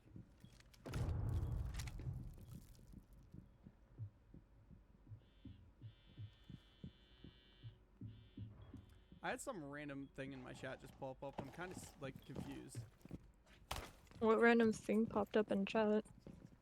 Next Warlord right here. Impeccable team coherency. Splendid work. That tactical strategy named run down the stairs and cast the spell to turn them blind was a stupendous play. Bro, I don't know what you're talking about, but I think you smoked too much of the wacky tobacco. As Tax is trying to open up the vertical plays up above, sending an Ash Charge down pillar to clear out that Keegan shield that he usually plays. However, the shield persists. The drones are coming. Finally, it is gone, making that pillar play almost impossible now. However, with that, you know, live ping coming, that camera there on the pillar, like, you know, kind of half wall, it makes Tax's push here a little bit more interesting. We do see 3 sets of guns, all trying to attempt to take through pillar. 2 up above, but Relic finding a quick flick onto Tadix's head. Now we're going to see Toxic go give it a run for his money as Zelo does come down the garage side to find Ariksha. The defense now having to try and spread thin just a little bit as there are attackers pushing absolutely everywhere. Keegan holding close, shotgun in hand to this pillar doorway. Toxic is very, very close to him though. He finds Relic, and that will be Diffuser now running in and going down. Panday has his C4 still. I have a feeling you're going to hear it come rip and grip. Never mind the swing in. Panday finding Toxic as he's still planting. I don't know what Zelo was holding, but he was not holding those diffusers. And a swing coming in. Malevolent winning off of time. 5-0. Oh my gosh. You know, Alchemist needs to bring it back here. It is 0-5. They really need to bring this back here. You know, Malevolent is going for the killer here. They're going for that 0-7. You can see it already. And, you know, if Alchemist cannot bring this back up, it's gonna end that way right now. Whoever Deeping is, he is not a bot. He is an actual viewer. Attackers need to locate and defuse Because as Norway many bombs goes as they in. can. I don't know what that means, but I agree. And Bro said it means they're fighting against witchcraft and wizardry. The Valkyrie clearly demonstrated this by using magic to turn his ops blind and deaf temporarily so he could run down and kill the guy on cams. The magic maneuver won them the round right there. That's the great. NAL Reapers. You know, that is great. Oh. Are we able to see Malevolent maybe 7-0 Alchemist. I mean, I don't want to see that. I'm not hoping for that. I really want to see Alchemist lock this one in and put us into a map 3. If Alchemist cannot bring this back and lock this in, Malevolent's gonna wipe the floor with them. I hate to put it in that term, but right now, Malevolent is just... They're blowing them out the water right now, honestly. I mean, Riksha is just the man.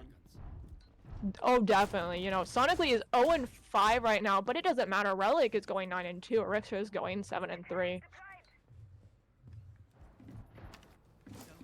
Alright, we see that main IT wall push coming from Zelo and his boys.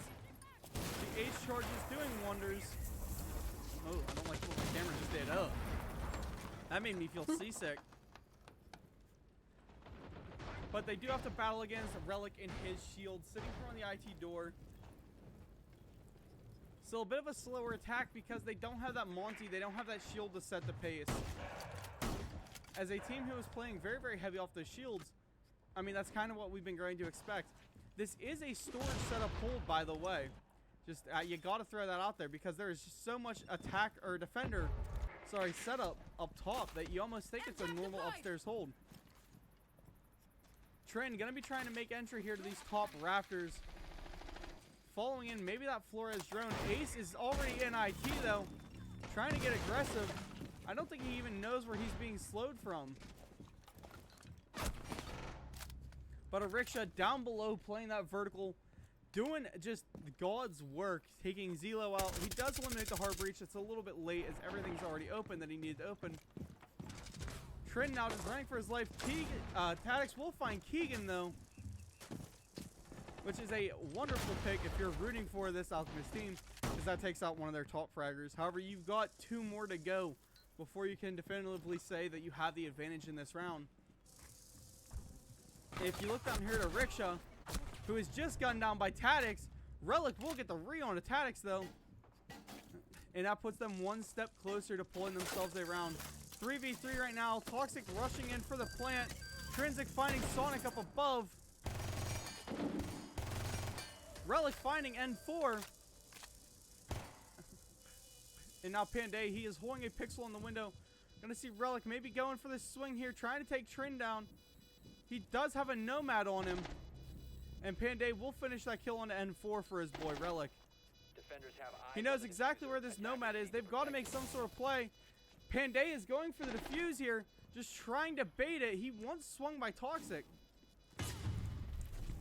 And going off that bait, that will give him time. Toxic is gunned down. Panday is taken, but Relic will get the kill.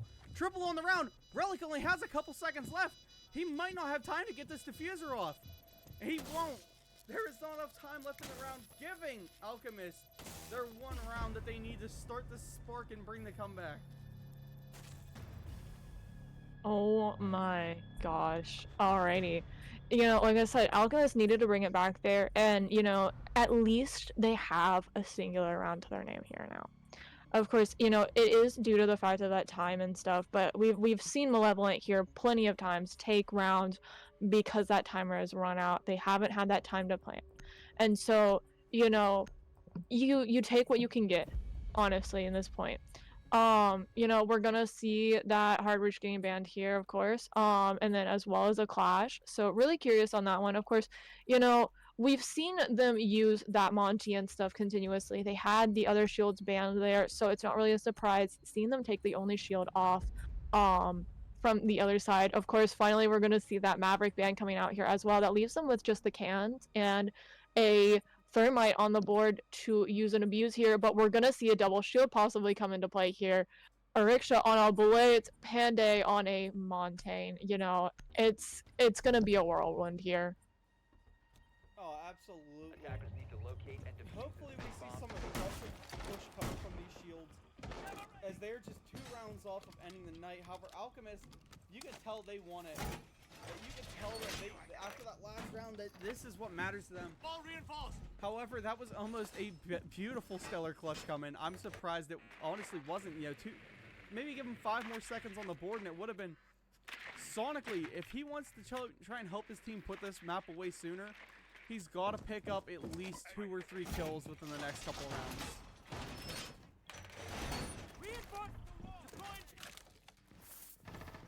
up here. It is a upstairs CC try hold.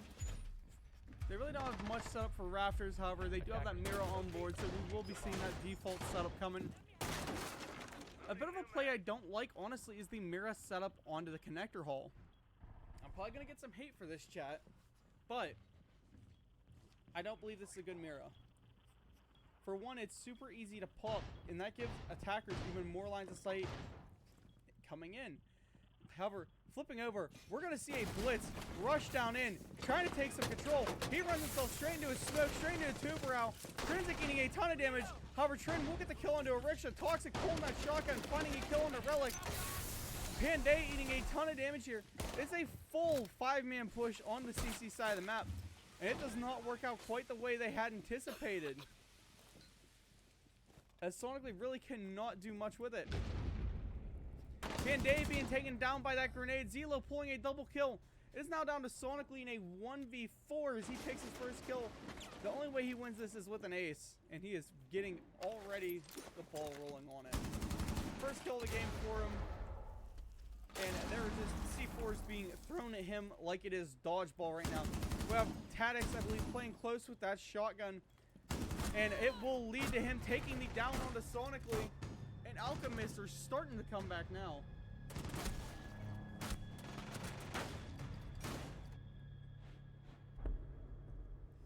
I mean, definitely, you know, that 5-man push with the double shield there, they were tanked within 2 seconds to a 3v5 situation, and that's not something you want to be in.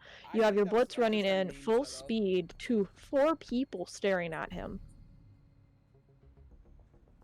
I'm not gonna say that was a meme setup, but it Defenders, protect definitely your looked bombs. like they were not taking that Attackers. serious. I mean, well, and in any case though, as well, is it just you send one shield in by themselves, you're leaving him open to so many angles there as well, you know. Even though, you know, he can kind of hide in a corner and stuff, they've got C4s, they've got shotguns, they can just knife his shield away even too. You know, he's got, like I said, he's got 4 people staring at him. He was in no position he was making it out of that room alive. Yeah. Oh, 2 seconds, I'll be right back. All good, all good. I'm gonna mute up. Alrighty, everybody, I just want to take a second while I got y'all here. Massive shout out for coming out and showing support. I love you guys. You guys are awesome. You're the reason I'm here. Just using this kind of as an ad read for my puzzle game that it popped up for me just now. It's probably still in there for you guys. Yeah, go click on it. Go play it. Great game. It's actually really fun. I've been playing it a lot, but I do make some money off it. So yeah, huge shout out to that. Let's get back into this. See, you know. Alright, I'm back. Welcome back. I just had to I'll leave the rest of the yapping to you. I just had to go give a massive shout out to everybody in chat. Come out and support me. This one's for Honey Stream 2 now. Thank you guys so much for coming out. Means a lot. We love y'all. You know, the chat is the reason that we're here doing this, right? I mean, without chat, what are we, just yapping voices? Y'all, the reason we're here. Looking in though, we do see a basement hold coming from the defense here on Alchemist. Malevolent already has the full second floor control. That cherry Pepsi was not great. And they are trying now to clear the vertical coming down. Sonically, the man who has got to stay alive, he is their ram. He is just chilling on this forklift door. And a swing from Keegan, finding Tadix for a first pick here. Rounds ripping right over Arix's head now. He is choosing to get aggressive on them. Swinging up, finding Zelo, taking a pick onto him. N4 now trying to battle Sonically. Taken down by Arixa. Up to a double kill on this round. Panday taken down by Toxic. As Relic is now getting ready to swing it. 4v2 now down for the last defenders. Sight is almost open. It's just Trin playing back here in cargo. Toxic does have an easy rotate back, and he hid perfectly from that drone, which could spell disaster, as that is a horrible miss drone. Vertical ripping open up above now, as they try and make their way to clear over. Arixa getting the live pings now, as he does find Toxic. It almost eats him from down below. However, Toxic with his C4 countering up above, And he's going to immediately try and push up off of that. He does gain some retake control for the vertical. And this attacking team really doesn't seem all too concerned, like they even really care that there's someone playing up above with them now. Which could lead to disaster as Toxic pulls a triple kill off it, finding Sonically, who is not paying any attention. Now these guys know that there's someone up here with them. Relic running down, finding Trin. It is Keegan versus Toxic in a 1v1 upstairs. Keegan being taken down. Toxic just the better aim. Up to a quad kill with 12 seconds left. He could win this one off of time. Relic has got to make a play onto him as Toxic is sprinting himself over to storage. Getting the live pings now. They know exactly where this last attacker is. But no time left. Toxic finishing his 4th kill that round and winning it based off of time. Basically a ace clutch for him. I mean, it's not, but it is. It's not what it is. Honestly, fair. You know, being down 5 rounds here, you know, we're gonna see them trying to bring this back up here. They're gonna try to go for it here, trying to bring this back in their favor on these defense rounds, and it's seeming to work in their favor here. You know, can they keep?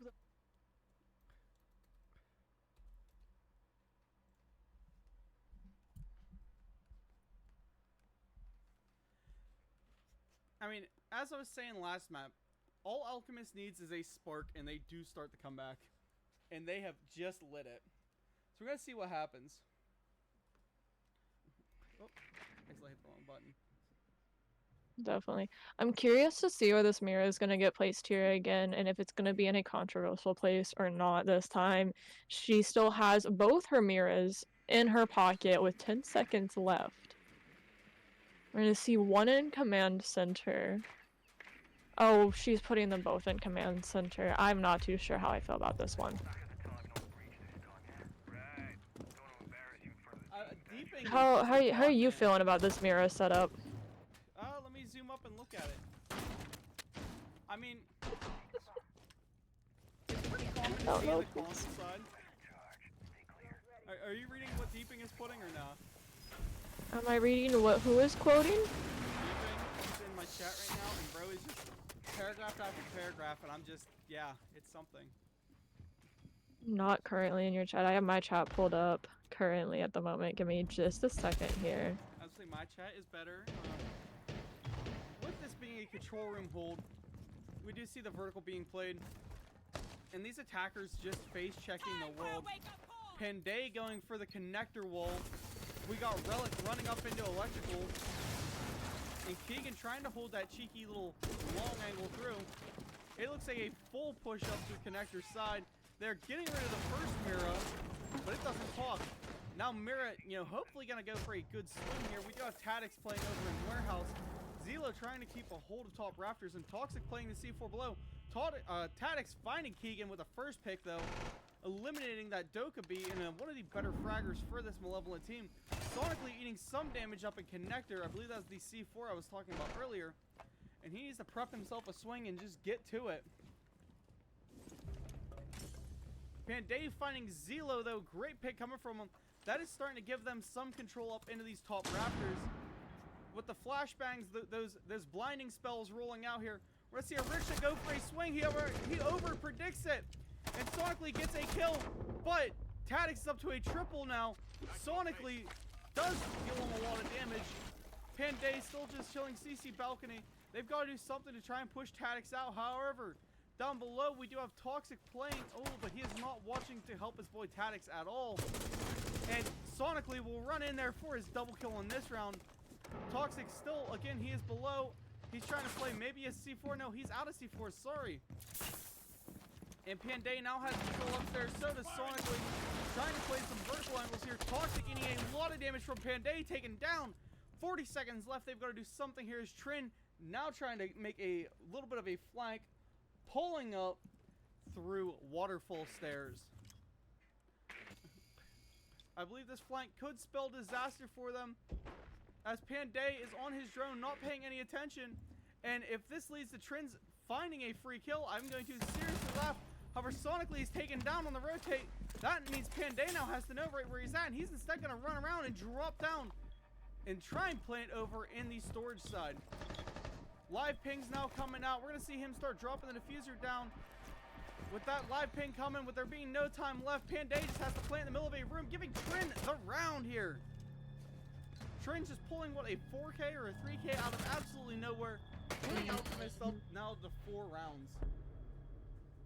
I mean, Sonically just ran straight into him there without any knowledge, without any care in the world there. You know, we were expecting the kill on the guy on the drone, and, you know, you see Sonically taking that kill instead and getting taken out, which, you know, I think in some way definitely played in their favor. You know, it took him out of the game and forced them into that plant situation here. We're gonna see the Deimos and Bandit getting taken off the board. They do still have that Cade, and they still have this Hoover out and a Mute. They can use any of those, and we're gonna possibly see all three getting played out here right now with that Mira and Smoke here, to close out that 5. Of course, that Montaigne is still on the board here, and we're gonna see him get played. They took off the Deimos here instead and left the Monty on board. I'm honestly surprised Malevolent has yet to call a timeout. If they go down one more, I hope they do it, because that would be 5 rounds in a row that they're dropping to Alchemist. Like, a timeout is absolutely enjoyable.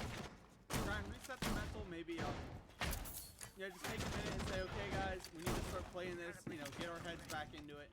Just something, because I think that they, after going up 5-0, or 5-1, they started just messing around a little bit. I'm not saying that's what they're doing. I'm not giving them that kind of credit.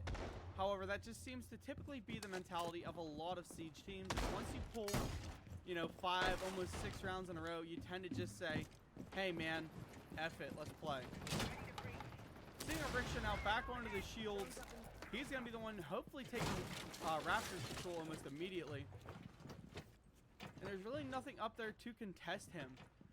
They are not bringing the 5-man shield rush up Waterfall Stairs this time like they did last. However, what they are running into is the Monty's already being stopped by the Kaid. Mira now trying to play this drone hole. Smoke also there to play it. And I really do like the idea of Toxic playing against the Monty on the drone hole like this. The Cave 2 trick working very, very well, as I believe they are going to deny the hatch with it. I have you covered! Monty rushing up, taking that first Mira out. He does have Cade holding close. Has got to make some sort of play, though, to avoid, you know, being killed out early. And with those smokes hitting behind him, it forces him up. However, that C4 forces him back through the smoke grenade. Trin finding Panday with a good C4 coming out the top rafters door. Relic now has got to make a swing in there for his boys. They got to do everything they can to keep a Riksha standing and staring alive. Because you lose your Monty now, things could go really, really bad. Keegan watching the flank downstairs. We have Relic coming for the swing now. They know that there's an attacker in, and the Monty's just going to get aggressive, trying to push up and in to the sight room here. A smoke grenade coming, and that will be enough to down our Riksha. Monty being pulled off the board by a smoke is almost poetic, because that's the entire reason that operator was designed. Flashbangs coming in, blinding Toxic. And we're going to see maybe Keegan going for the wide swing here, but he's taken down by Trin. Trin do a double kill on this round. However, Relic is right there finding a re for his teammate. And shooting the body just a little bit. That's mean. Relic eating a lot of damage here out on the CC's balcony. We got Sonically moving up towards the actual CC hallway. Right on the other side of that Mira is a Tuberal who he just handed a very, very long angle to. And N4 will just absolutely abuse it. Again, the long angle that he's been handed, Sonically could get popped from. However, Tadix found on the float coming up behind. Flanker taken down. Now Sonically left in a 1v3. Really doesn't have many options here, as we're about to see Alchemist tie this game back up.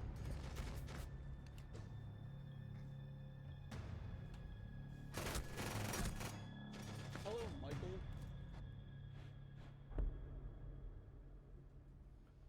I will say I am gonna really quick before we hop over. Oh god, display, full screen, wireless, apply. Alright, now I can alt tab with safety. We're going to VC 1 or 2. VC 1 with Malevolent. Mute my mic.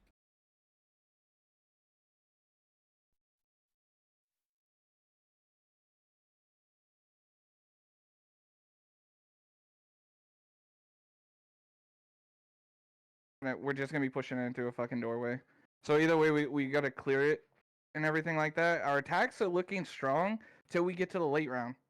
We need to reset. Okay. Can I go here?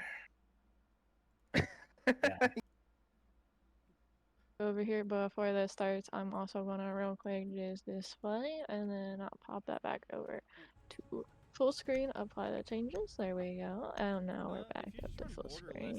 you should be able to just tab in and out easily. Yeah, but then I don't have 240 hertz. You don't need that for streaming because you can stream at 60 I FPS. know. No, I know. It's just I just like having it for my own self. But it doesn't. Doesn't change it. I know. Okay. It's also so I don't forget to change it back whenever I play. Okay. I'm not the brightest, okay? I forget things. As we were saying, Malevolent making the exact calms that we knew they would. We just need to actually lock in onto this game. Both teams could finish this out without seeing OT. And that's the scary thought, is that Alchemist brought that momentum that we knew that they carry with them, and they carry that momentum very, very strong. To where they could pull this map back in their favor.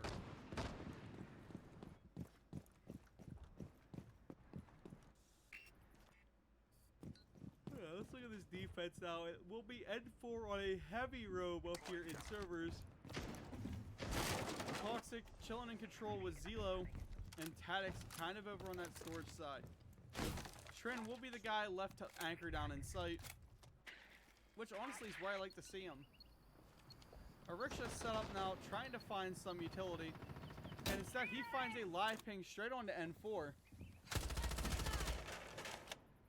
Which means this team knows that they can kind of clear this, second floor out pretty easily.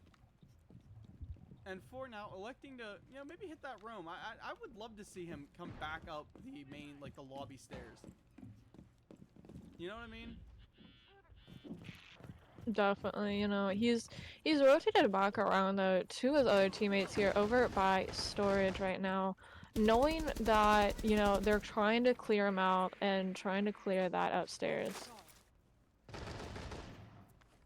However, we do see Relic locking down one of their rotates, taking Tadix down from the vertical up above, getting rid of one of the better fraggers on the Alchemist team, and evening things out. However, that's not to say much because Toxic is still standing, and we've seen this man go absolutely ape already this map. Keegan trying to make some verticality again. They want to try and take this map from up above. So far, it doesn't seem to be working great. N4 making a crazy jump out onto Sonic, feeding Sonic his 5th kill of the game. Getting some live pings now. They now know exactly where Zelo's at. And the vertical being made to try and chase him down as he sprints his way up. Ariksha is on the other end of 90 hull, but I don't think they're going to bump into each other as Zelo decides to drop himself down vending. Toxic still just chilling up here in cafeteria. I mean, Ariksha knows. Ariksha ain't dumb. He is droning himself in. He is trying to find this Valkyrie. And Valkyrie's instead going to walk out on the swing and pick up maybe a free kill here. Except he's walking right in behind. He's finding 1. Almost finding 2. They now know that there's someone up there with them. Keegan getting a lucky swing, taking down Toxic. That could have went horribly and in the opposite direction. Vertical hatches now being opened up by Sonic. And that opens the whole entire field of play up. As we have Zelo now having to hide behind the Animus machine. Trinsic prepping his C4, launching it, and almost, he does pick a rickshaw with it.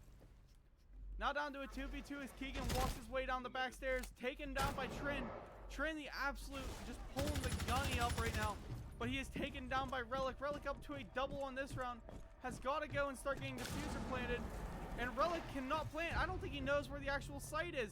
And Alchemist winning another round off of time.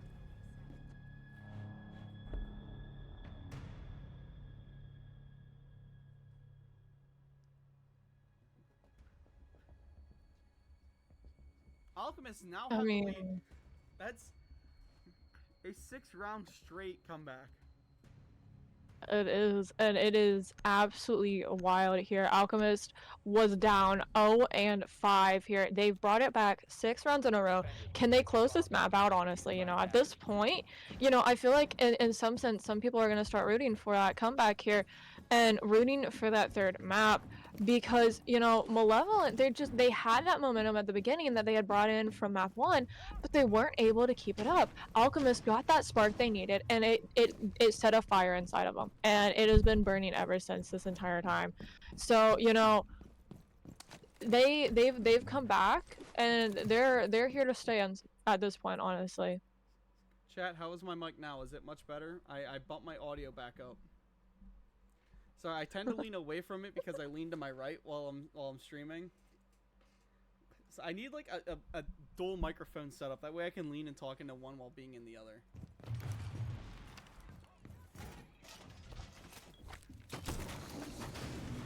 So you can be extremely loud on one of them when you go quiet on the other.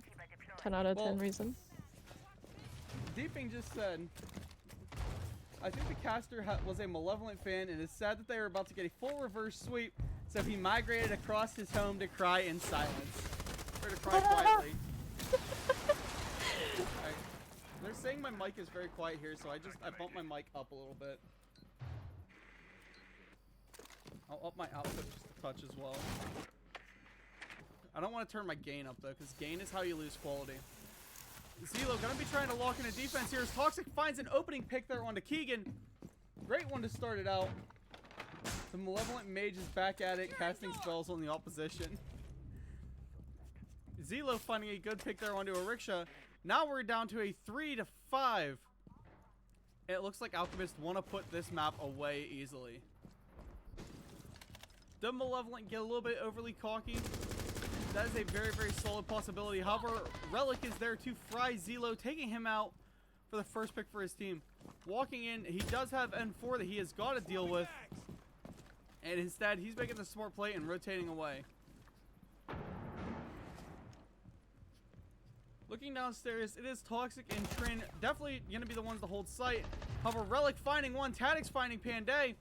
Now we're to a 2v3 as Sonically pushes his way into connector. He's got to do something to try and clear out this defense.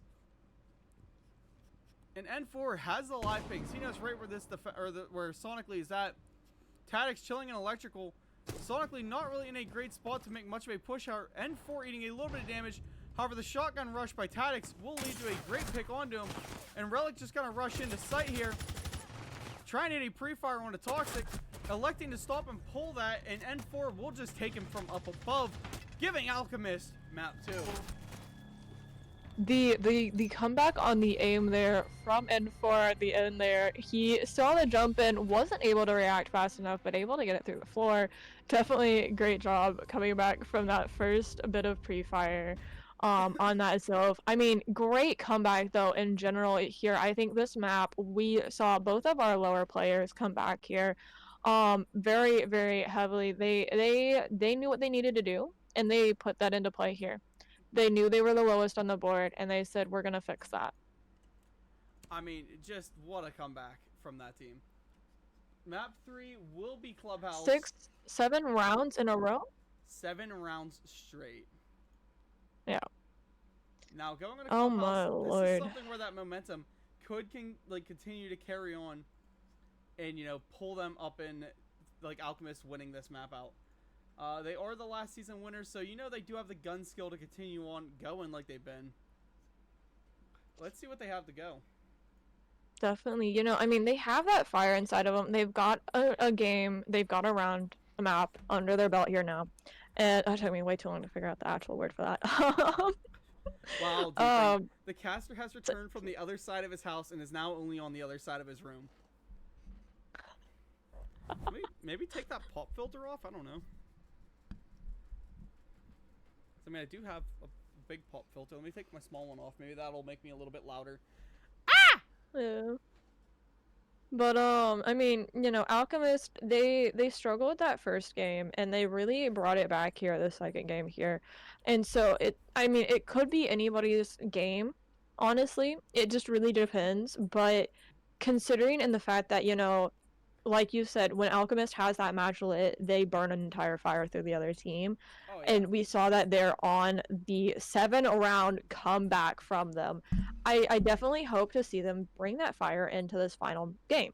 Hopefully they're going to be able to bring this back on Clubhouse. You know, it really just depends. Will Malevolent be able to also bring back a comeback here is the other question. You know, they had that 5-0 difference going into attack, and they could not win a single attack round there.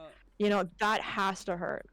Malevolent needs to find whatever god that Alchemist sacrificed Decag and Zinx to, and maybe sacrifice like a rickshaw or a sub player to that same god, and get some of that magic and mojo on their team, because Alchemists are just out here frying and going absolutely insane. And I mean, Malevolent could use a little bit of help. Let's see if the teams are ready. Are you ready to go? I am ready to go. You know, Clubhouse, I love this map so much. I'm really excited to see what we'll have for bands here. You know, considering though we've already seen some interesting bands that differentiate a little bit from the usual, you know, I'm really kind of hoping as well that we'll see that again here. We'll see some off bands coming out, and some new things going on. It really just depends on how these teams decide to play this out. But, you know, hopefully they'll be able to. We'll just have to wait and see, honestly, at this point. Bro said map 3, baby! And then in brackets, I want to die. And honestly, I feel that. Let's take a look at Clubhouse.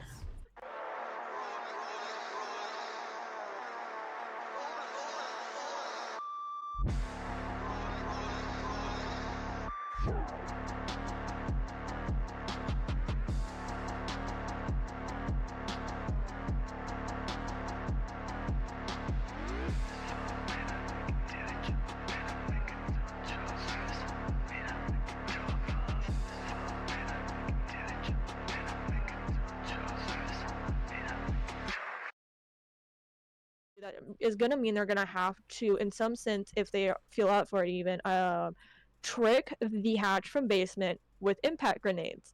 So, you know, it's really going to be interesting if they're able to hold that off or not. Mirror ban, of course, is not something that I'm surprised about either here.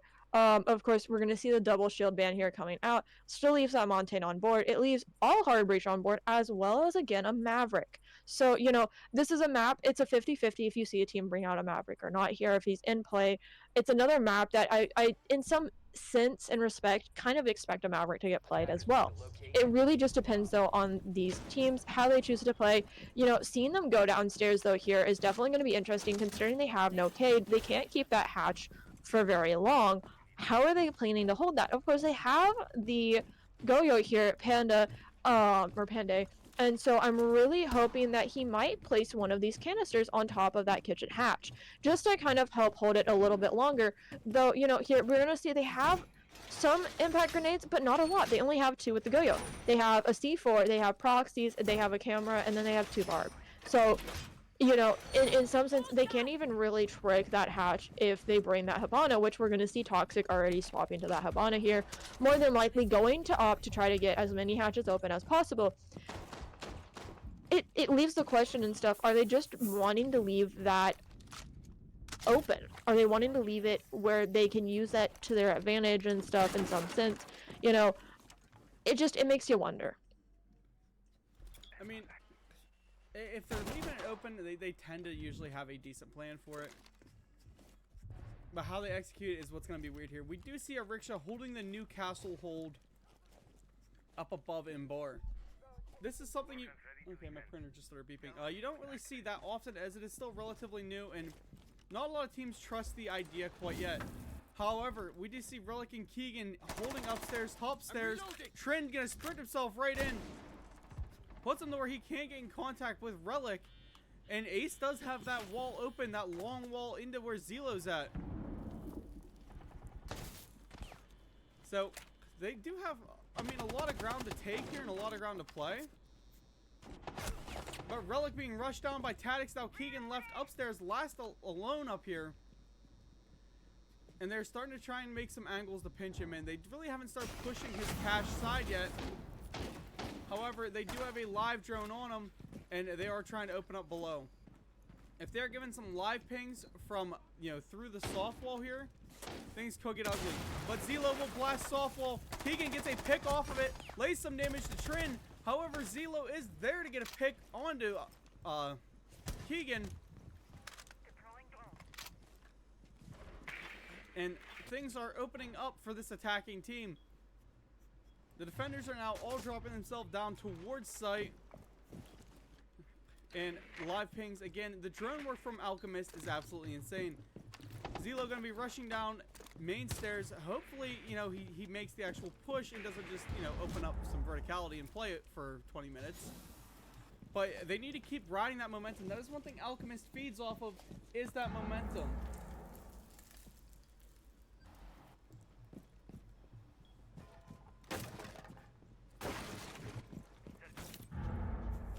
And Alchemists are immediately, I mean, they keep the bodies in motion. They keep moving. C4 below, finding a kill onto Zelo, finding it down onto Trin. However, that down will be negated almost immediately as N4 is there to get the ring.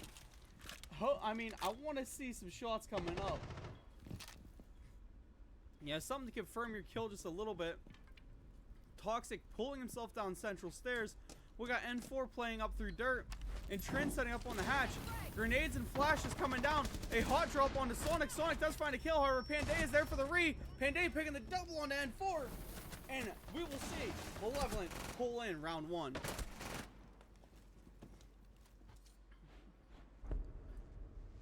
I mean, that's just kind of like common for Malevolent to take the first round, isn't it? I mean, at this point, you know, I'm in some sense expecting that O2 start here from Malevolent. We saw it both rounds starting, you know, on the first map there on, what was that, Chalet, and then our second map on Night Haven as well. They started with that O2 start, you know. Are they going to be able, though, to bring back what they played in Night Haven starting at 05? I'm really curious to see if they can bring it back here or not on that one, or if they're just going to start with the O2, but it's going to fall back to a 3-3 split, or not in their favor in some sense, you know? Because, especially on Clubhouse here, you want that 4-2 split bare minimum, right? You really want to bring that back and have that in your favor here going into those attacks. So, you know, it really just brings up the question, are they going to be able to, you know, play this into a 4-2 split? They have all hard breach on the board, basically. They still have one shield as well, and they have that Montaigne, and we know that they're not afraid to play it. And so, you know, it just kind of, you know, is interesting to see how they decide to go about this. But, you know, even with that hard breach, it doesn't seem like it's making the biggest difference for Malevolent here, and it doesn't seem like it's really something they're too afraid of. Typically, the way I've seen them play, they're not that afraid of hard breach, because they just know that the wall will come open no matter what. So there's no point in, you know, doing everything you can to stop it. You need to defend more against, you know, something you're playing or your playstyle doesn't hold great against, which right now is shields. So by eliminating all the all the shields, they make this a lot simpler for their team. I mean, you can get rid of the hard breach, yeah, but again, you still have all the can openers. No matter what, you can't ban all the hard breachers. So they know they can't get rid of it, so they just play anti-shield. Live pings are coming in straight over here onto where I believe that is Panday is playing over in Cash Room. And we're going to see these attackers try and get a little bit aggressive. It is a bedroom side hold. Keegan chilling on red stairs. He's the one that they have to beat because, I mean, they can't really take through the main breach unless they can get rid of Keegan. And he will find a first pick there onto Trin. The phone call coming. Ace now trying to get a long angle here onto Panday. That is the mute. C4 coming out, almost finding one on main wall. And as Tadix jumps in, Keegan pulls a second kill. And almost freebie because of that window jump. A very, very steady hold out here on Cash side. A rickshaw does have Capital right outside his window. Relic finding a swing. However, Zelo will find a rickshaw.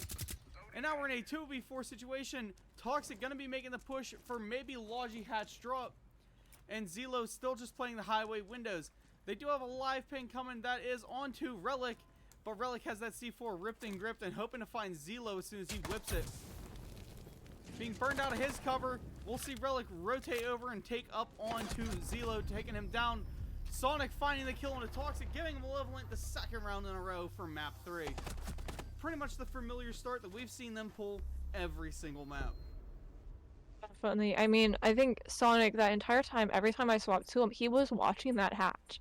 So he was just waiting for that little moment for somebody to drop down it, and it just happened to happen at the end, and I gave him that kill. I mean, hey, if your entire job is watch the hatch, I'm gonna tell you the one thing you do. You watch that hatch. I mean, I definitely think he would get 5 stars from watching that hatch. You know, he was on it the entire game. 2 minutes or so, I think, roughly. 1 minute, something. I don't know the exact time, but he was on it the entire time. So, you know, you have to kind of give it to him. He sits and he stays and he knows what to watch forever. I mean, that's one thing we're already seeing him do better than he did the entire last map. Up to 3 picks, I think last map he maybe had 1 or 2. So if sonically locking in is what it takes for them to pull rounds, I know Ariksha is willing to give up his KD for it. A full setup coming here for the CC side defense. We do see a well-organized attack coming. Keegan eating a lot of damage off friendly fire.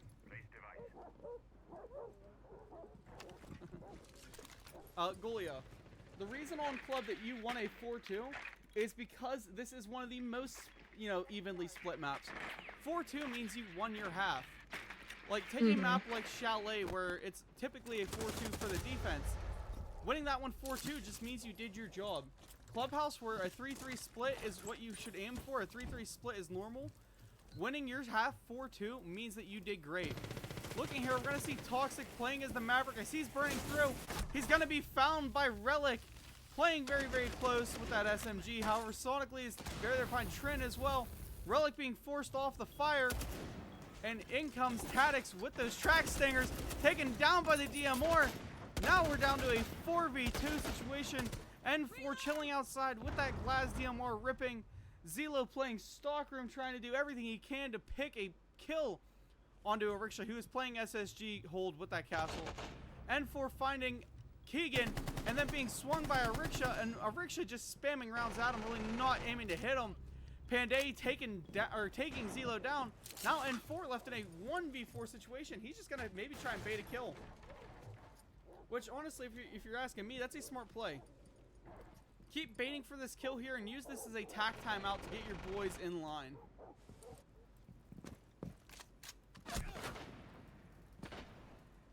Definitely. I mean, considering there's 2 also watching on these Maverick holes here, it's not the smartest position to try to peek him again, and we're gonna see that happen right here. I mean, Relic just hitting him with the lights out as he comes back up for it. He had both Relic, and then I think it was Sonically that was on the tuber out. Both of them were watching for those holes from different angles and waiting for him to come to try to re-peek those. And so, it's definitely not a surprise he's gonna get taken down for trying to come back to that. Well, When you give up a position like that, you have to know that they're going to be watching for it. Yep, with the third set of bans coming in, I think we all know what's coming. The Gold Oh, yeah. and the Maverick. Definitely, I mean, there's could've read that only from a one mile reason away. really to play a Glass, in my opinion, and that's a Glass and Maverick trick. You ban one, you pretty much eliminate the other. Definitely.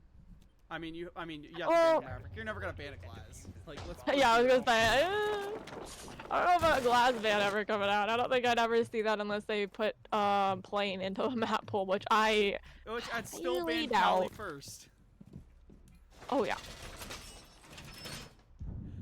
But nah, I do like that ban, getting the Maverick off the board, because he's also strong for a silent dirt take, which, I mean, we know Alchemist. We know how much they like to play those silent backstabs. I'd hope to see one of those coming. Looking upstairs, we're going to have Relic playing a little bit of this roam up here in bedroom. Keegan going to be joining him in construction. And Ariksha going to be setting up that castle hold, the new castle setup for Bar. Hopefully, maybe Panday is there helping him a little bit, or he can at least maybe make the head holes, the hold stock a little bit easier, or not head holes, but foot holes. At the same time, that's the nice part about a setup like this, is there is no, constructive way to set it up. There's no guaranteed, this is how you do it. It's not like the SSG hold down in bottom lounge where, it's how it works. That SSG perfected that for a reason. Now you see it in every stream ever, right? Anybody playing. Tadix making his entry through strip side. He's got N4 over there with him. They want to maybe clear a rickshaw first. That's at least what it seems like. And a rickshaw electing to tuck the stage side because that's where safety is. He still has those footholds through the bottom of the castle barricades that he can use and abuse. However, there are also players next to him. One coming in through this kitchen side, and a rickshaw will be taken down by Zelo. Trinsic finding Sonic upstairs. And suddenly, this is looking like an Alchemist round right off the rip. 2 picks going immediately in their direction as they have full vertical control. Except for Relic and Keegan, who were second floor offsite. Panday finding Toxic. And now rotating himself back in. Getting rid of Toxic is great because that eliminates all that late round execute. Keegan using that vertical finding N4. Again, we still have Relic to deal with up here, but Relic is taken by Tadix through a vertical going up. And, I mean, if these attackers only knew that the only person they had to deal with down on site was Panday, you would see a 3-man dropping hatch. But I don't think they actually know Keegan is upstairs. And, I mean, Panday's not even down in sight. This is a free take if they do it right. And Panday going for one swing, almost finding a second one onto Zelo, though, leaving him absolute one shot. The drop coming from Keegan now. He has got to retake sight against these, you know, retreating attackers. They have all the ground control into the building. The plays from above, you can hear Keegan maybe finding the one who's planning, taking Zelo off the board. With Diffuser now just left laying there and 40 seconds to go, Keegan's going to drop himself down Moto Hatch, come over for a live swing, as Trin will be the one to plant because Tadix has the most HP. Keegan pulling the triple kill, finding Trin. Tadix, however, will clutch up the round and take Keegan out for his team.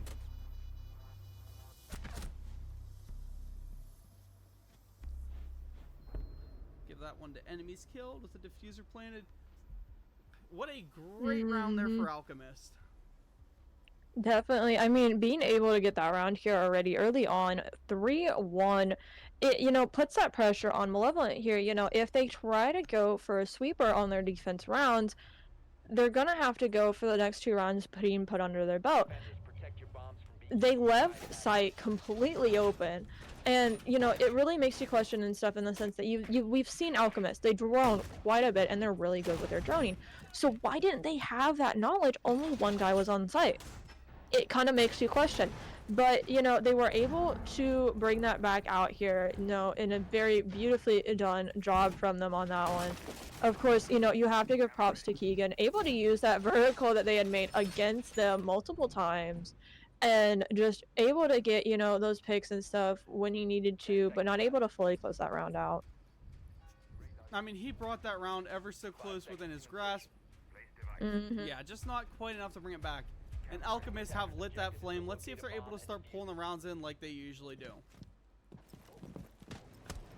Flipping over here, we got a, I believe, 4-man spawn over on the kennel side.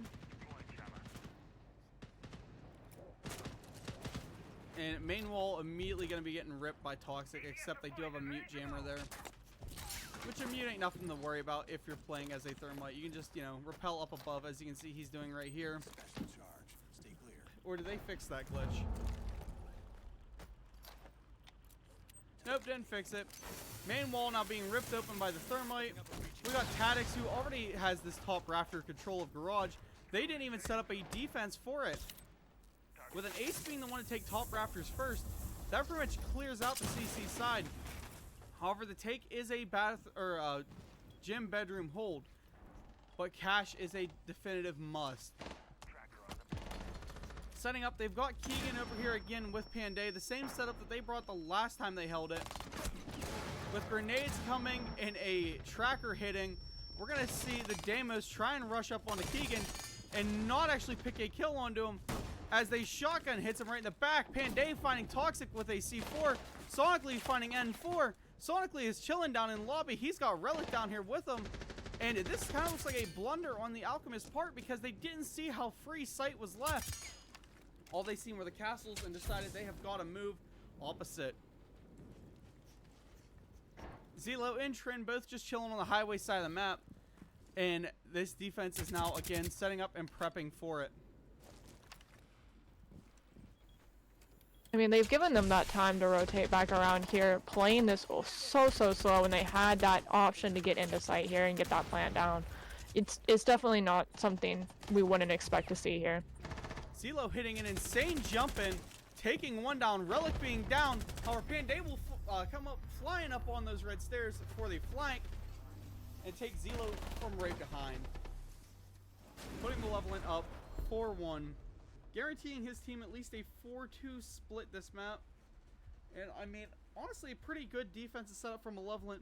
They were very fluid with how they kept going around, you know, that floating around everything. There was no solid hold. There was nothing definitive of where they wanted to be. It was just a constant movement of players.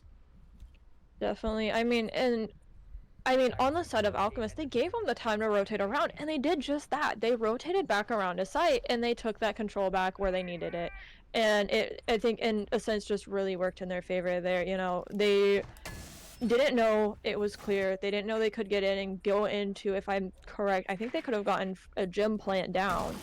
And so, you know, it makes you wonder. You know, there's a few blunders here and there. You know, I definitely was hoping for a bit more here. Of course, we're gonna see though here, Panday, Relic, Keegan, Sonically, all just bringing it back in this last map here right now. You know, 3 of them going 6 and something, right? You know, they're definitely pulling it back up for their team from that previous game at Night Haven here, coming back to show up like how they were at Chalet. You know, of course, we are gonna see there on the side of Alchemist, Zelo's 5-5, but you've got an 0-5, a 1-5, and a 2-5. That's not the greatest look right now going into this map. Hey, Alchemist, like I said, they play that momentum game. If they can keep out of their own heads, they're able to lock it in and bring the map back. I mean, I was personally, I was not rooting for Alchemist. I'm not rooting for Malevolent either. But I definitely was not expecting games to just kind of go one-sided and then flip. I was, you know, I was kind of hoping things would be a lot closer the whole match instead of just not close until the end. Tactics already starting to pressure the CC window. However, he is being swung. Keegan trying to swing him with a revolver, which is a bit odd. And Tactics will be taken down by a C4 from Sonically. He is hiding on that bomb chassis. He's got Keegan standing right next to him. And Keegan just seems to maybe be memeing with his pistol out again. After that last map, is memeing with your pistol out something you really want to do, Malevolent?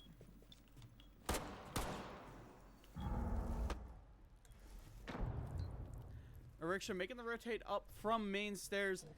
Zelo and his boys do have that bedroom side control, and they're making their way through construction. However, they don't really have anything set up to watch that flank, except Tactics has a camera in bar, which I believe we'll see the rotate being made by Ariksha. I don't know where the camera is at quite yet, but I'm only going to assume that it is a flank camera set up in a good spot. Zelo eating a little bit of damage as he tries for these main windows of CC. His job's already done. He used most of his hard breaches up. We do see a small can opener hitting, and Ariksha will find Trin. I believe that is a flank coming up. Finds Zelo with the little shotgun pulling it out. And now it is a 2v5. The last 2 attackers trying to make their way through sight. It is Toxic and N4. Both swinging in together from this construction side. Keegan taken down. And this barbed wire dealing a little bit of damage, but not a lot to worry about. Smoke grenade being ripped from Panday. And I mean, with 30 seconds left, these attackers need to maybe space it out just a little bit. Play close enough together you can chain link a refrag if you have to. But Sonically will be taken down by Toxic. And they edge themselves ever closer to pulling themselves into this map. Ariksha eating a ton of damage there from N4. And we're going to see N4 actually deciding to maybe sprint in. Finding a pick onto Ariksha. Relic taken down. Panday finding one with a shotgun out. And now he's, you know, being tracked by these bees. He's got to rotate around. And Toxic will be going for the plant up on site. But Panday does not know where he's at. Just trying to probe holes down below with that shotgun. Toxic manages to slip away with that diffuser going down. I'll flip over to Toxic because he is in the power position here to try and watch. Panday has got to make a magical play out of nowhere. Coming up red stairs. We do see Toxic has the better gun for this length of fight. But if Panday can manage to land that opening headshot onto him, it really doesn't matter all that much. Panday not really quite sure where to look, and the diffuser's just a little bit too far to long arm. He's got to make a play for it soon. He starts defusing. Toxic can hear it. And with only 2 seconds left to make a play for a kill, he will find it, but not enough time to hit the fuse. We've seen Malevolent in this exact scenario last map. Good round going to Alchemist based off of diffuser. Definitely, you know, if it was just a few seconds earlier, they would have been able to get that off. But it was just too much time wasted just firing random bullets around, trying to see if he could get a pick there. And, you know, in that sense, you know, it's when you hope that, you know, hopefully one of them will swing. And they knew to play it safe. They had that diffuse down. They knew he couldn't long arm it, and they were just going to play it out. Yeah, denying the long arm was the main plan there. Malevolent getting rid of the only shield operator they can, and the ace being pulled. I mean, it still leaves up both that Habana and Thermite. Of course, we know Habana, our lovely hatch killer here. That's really what she's used for, is just to get rid of these hatches. So, you know, she's still on the board. We're going to see Maverick getting pulled out, and then the zombie as well, which both, I would say, are of no surprise. But it leaves the shields on board. I'm curious to see if Malevolent will try to use them or not. Because if I recall from Chalet, they did use those shields to their advantage, as well as I think possibly on Night Haven. Yeah, they tried to use shields just a little bit. They didn't get super involved with them. The only shield play we've really seen coming from the Malevolent team was that 5-man dive up waterfall stairs, and it really didn't work out for them. However, I've seen Ariksha play shields before. He is pretty solid on them. I mean, I'm not much of a shield guy. I understand that there is a crutch level to it where shields are just that insanely good. I'd just rather not watch a shield play. I don't know, it's just for the entertainment aspect of it, you know?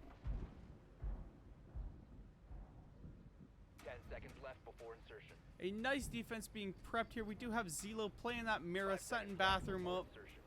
They do have a full extension over on Cash side, and it looks like N4 will be the roamer down in Lounge. Let's see if this roamer gets stupid aggressive and maybe picks an easy kill or two.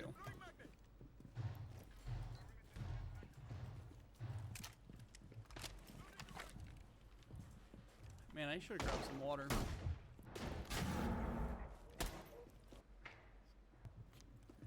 The attacking team does have live ping straight onto where N4 is at. However, I don't think that they know that Tadix is also playing right down there with them. So, I mean, if you try for a pinch in, you're really not going to get there because Tadix will cut you off first. Relic making the jump in through garage.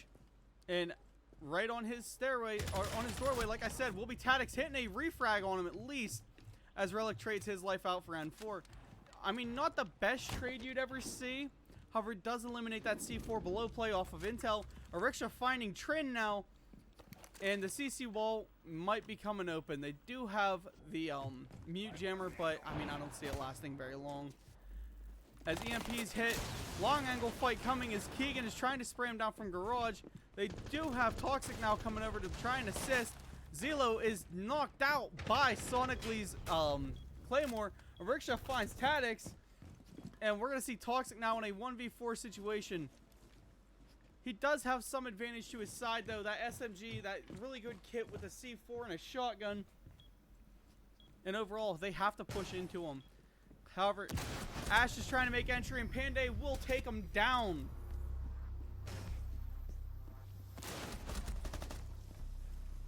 There you go. Input my map ban.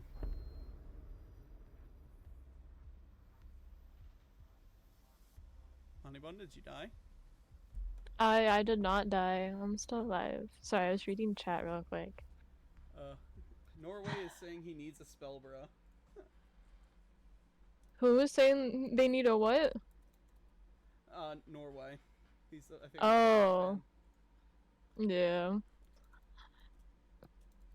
I mean, it's not looking the best here for Alchemist here. They're able to bring that back a bit here, but, you know, it's 2-5. They have to get 3 rounds to bring this back to a split. I mean, again, Alchemist is just such a momentum-driven team. You can't count them out. I mean, look at the 5-1. There's never a time when they're actually out of the game. But they do look a little bit defeated. I know I'm going to eat those words here this round because Alchemists are going to start this comeback. But they look like they might have their mentals a little bit thrown. Again, I'm going to be eating that word in like 2 seconds. Everything I say, chat just has to prove me wrong. But if you look upstairs, you got Tadix hitting the roam up in gym bedroom. Toxic hopefully going to be playing maybe bar side. They got to play a little bit off site and get aggressive with it. If you want to hold right. As I'm saying that, Toxic will drop himself to site, leaving just Tadix the only one upstairs. The only one to really defend and put in some early shots and open things up from above. The main part of holding any siege map is that verticality. How can you hold off site? And Zila will find a good pick there onto Keegan early on. Oh, Zilo has more money than brains as he has that $50 weapon skin. Yep. That's only a Did joke, you not Zilo, see the don't banner fry me. earlier? No. I'm pretty sure he had popped on Valk, or one of them had, and I saw the skin on Valk for the banner. God, I couldn't imagine $50 for one skin. I mean, saying that though, there are CSGO skins worth a couple $100, but still. Hey, I mean, I don't blame him. It's a really cool Valkyrie skin. It is. Relic prepping the lobby swing, taking Zilo down. Tadix did just pick a kill though for his team. And that's a little bit of a rough one because you're now down to a body. And you need some people to start getting ready for this execute. Rickshaw gonna be trying to target the Valkyrie out. Relic hopefully making a play down main stairs, and he's gonna sprint himself straight through the smokes. Something I know Toxic is not prepped for, but he will find him with a shotgun, taking a good pick there. Tadix now holding the top of these stairs. Grenades coming out, forcing the Valkyrie back just a little bit. I'm surprised that didn't set off the explosive like pole next to her. And this attack team, really not much they can do. I mean, as Tadix just gets fed Panday now, Eriksha aiming a little bit high. Now he knows right where Tadix is at. Swings in, does find a good kill onto him, but in a 1v3 with really no HP left and not a great weapon for it, there's only so much he can do here time-wise.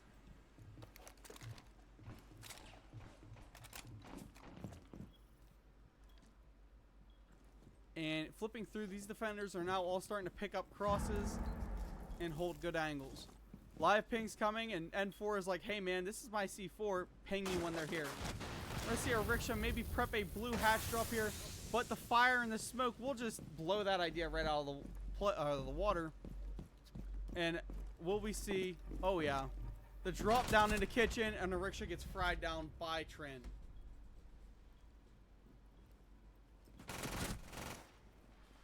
Definitely not a great look here for Malevolent here. You know, we've seen them before in that 5-1 split, and Alchemist came back 7 rounds in a row. Are they gonna do the exact same here is what you have to question at that point. I mean, it's a very good possibility. Malevolent only needs 2 rounds to close this out. And Alchemist just seems to be really good at saying, hey, you're not taking rounds when we decide you're not taking rounds. After giving up Definitely. 5 rounds this map so far, though, the teams are playing really odd. They'll have one round where they look undefeatable. And the next round, where I swear I've seen, like, high school academy teams do better. The teams are just up and down with their playstyles at times, and I love it. I don't know how I feel about this Mira play. I mean, it's definitely a play. 10 seconds to go. 5 seconds remaining. Attacker's objective is to locate a bomb and defuse it. And Zelo gonna be the guy who's getting aggressive with a little, I don't really want to call it a roam. He's just gonna be chilling on the bedroom side, hoping to be first point of contact. The attackers, though, they seem really more concerned with a direct sort of push and take. However, Eriksha is set up on the western roof side. And he's going to be coming across. I mean, come on. I want to see a fuse kill. The Claymores are set up, though, to deny a Zelo jump out. And I think we're going to see the fuse set up for this hard wall here. As soon as Sonically gets over there, gets started with his. Here comes the fuse charge.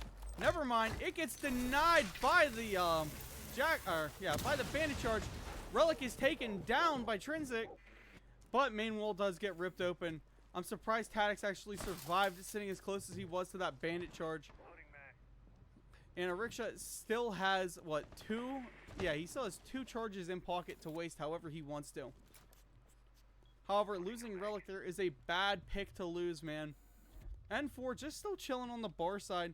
He's going to be the one to hit this late flank coming up. As Keegan is down in the Logi office, we've got Ariksha chilling in the gym side.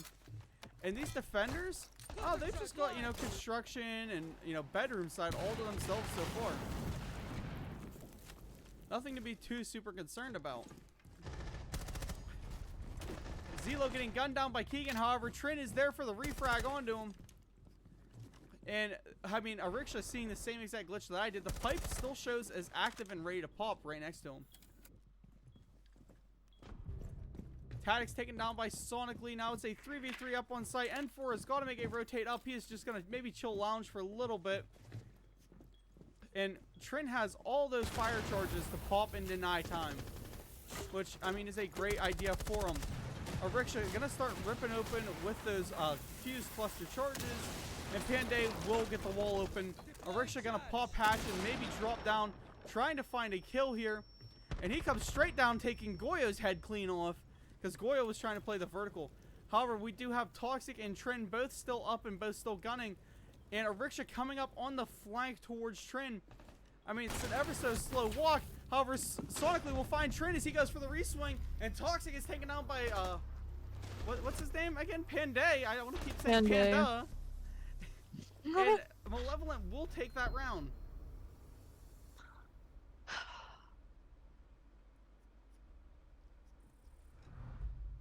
Norway said I would never pay $50 for a skin unless it was a phase skin, bro. I wouldn't even pay $50. You'd have to give me a phase skin. You would have to pay me to take a phase skin, bro. I don't like phase. What's your pro team? What? What's your pro team? Oh, you said pro team, and it sounded like you were saying protein. No, what's your favorite pro team? Favorite? I have a few. Okay, who do you want to win the next lift the next hammer? Attackers need to locate and defuse. I kind of want to see DZ. DZ. DZ. Are they gonna make a main stage again? I know, that's the other thing. Is that are they gonna ever make a main stage? I'm crossing fingers. But no, DZ is honestly not a bad pick. I like them. They're decent dudes. I got to meet them in Atlanta. I believe Canadian was still the IGL there. It was pretty cool. Lucky. Yeah. I'm too broke for that. But again, I say DZ. Like, hello? Really? Hey, at least it's better than FaZe. Yeah, I mean, dude, I'm kidding. you could pull something out like Sonics or Falcons, and I'd say at least it's better than FaZe. Fair. I mean, myself, I was very impartial to SSG, but a lot of things have happened that I don't like the SSG front. That's So. fair. I like SSG as well. They're a good, you know, secondary to DZ and stuff right now, because DZ is just not looking the best when it comes to Pro League sometimes. They have their moments. Super hyped for Cloud9 until they picked up Kobe Lax.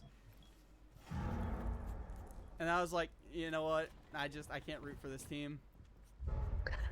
So maybe Just because like, of one player? dude, I don't like him at all. Fair. But nah, honestly, right now I'm gonna have to go maybe either M80 or G2.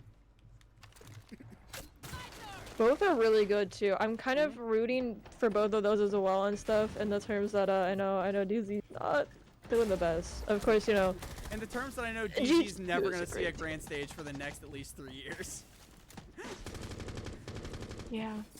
Beautiful kill though there from Sonic. We actually double kill. Back to what we're supposed to be But he's talking gonna get about. taken back out. from NH there, right after getting that double kill here. It's a 3v4 situation, you know, NH able to bring that down, just one player, kind of evens this field just ever so slightly there, you know, but still not looking the best here. They're able to get another kill here, taking out Cello. Ariksha is just going deep with that Blackbeard, picking a good kill there. However, Ariksha will get refragged by Trinsic, who is playing as that Warden, so that smoke really doesn't matter all that much. And that glitch is still happening, where it just keeps on showing the exploding pipe ready to explode. Now down to a 3v1 for Trin. He's got to clutch it up. Do they even have diffuser? Where even is Bomb? They're up on Bomb site. They don't have diffuser. They're instead rather just trying to walk him down. Keegan and Relic now trying to lock in and hold angles. Trin finding a C4 below, taking down the planner. And this round is flipping, ladies and gentlemen. Trin making his way up main stairs here. Relic getting the call of, hey, I hear him on the main. They're now fanning back out to lock in and hold their angles. They are setting up for 1v1s. However, we see Keegan drop down in the bar. He's going to play the vertical below. Relic getting the jump in. Trin getting taken down. And we see the end of this map. And Malevolent will take the night over Alchemist. GG's to both teams. Alchemist played their absolute hearts out. I'm honestly surprised that we didn't get, you know, even further in.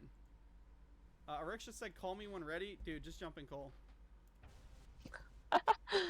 Honestly, yeah, that probably would be the best. Then that way I don't have to alt tab, but I'm still going to alt tab Exactly. after I edit my Ariksha, just options jump in the so call. that it's...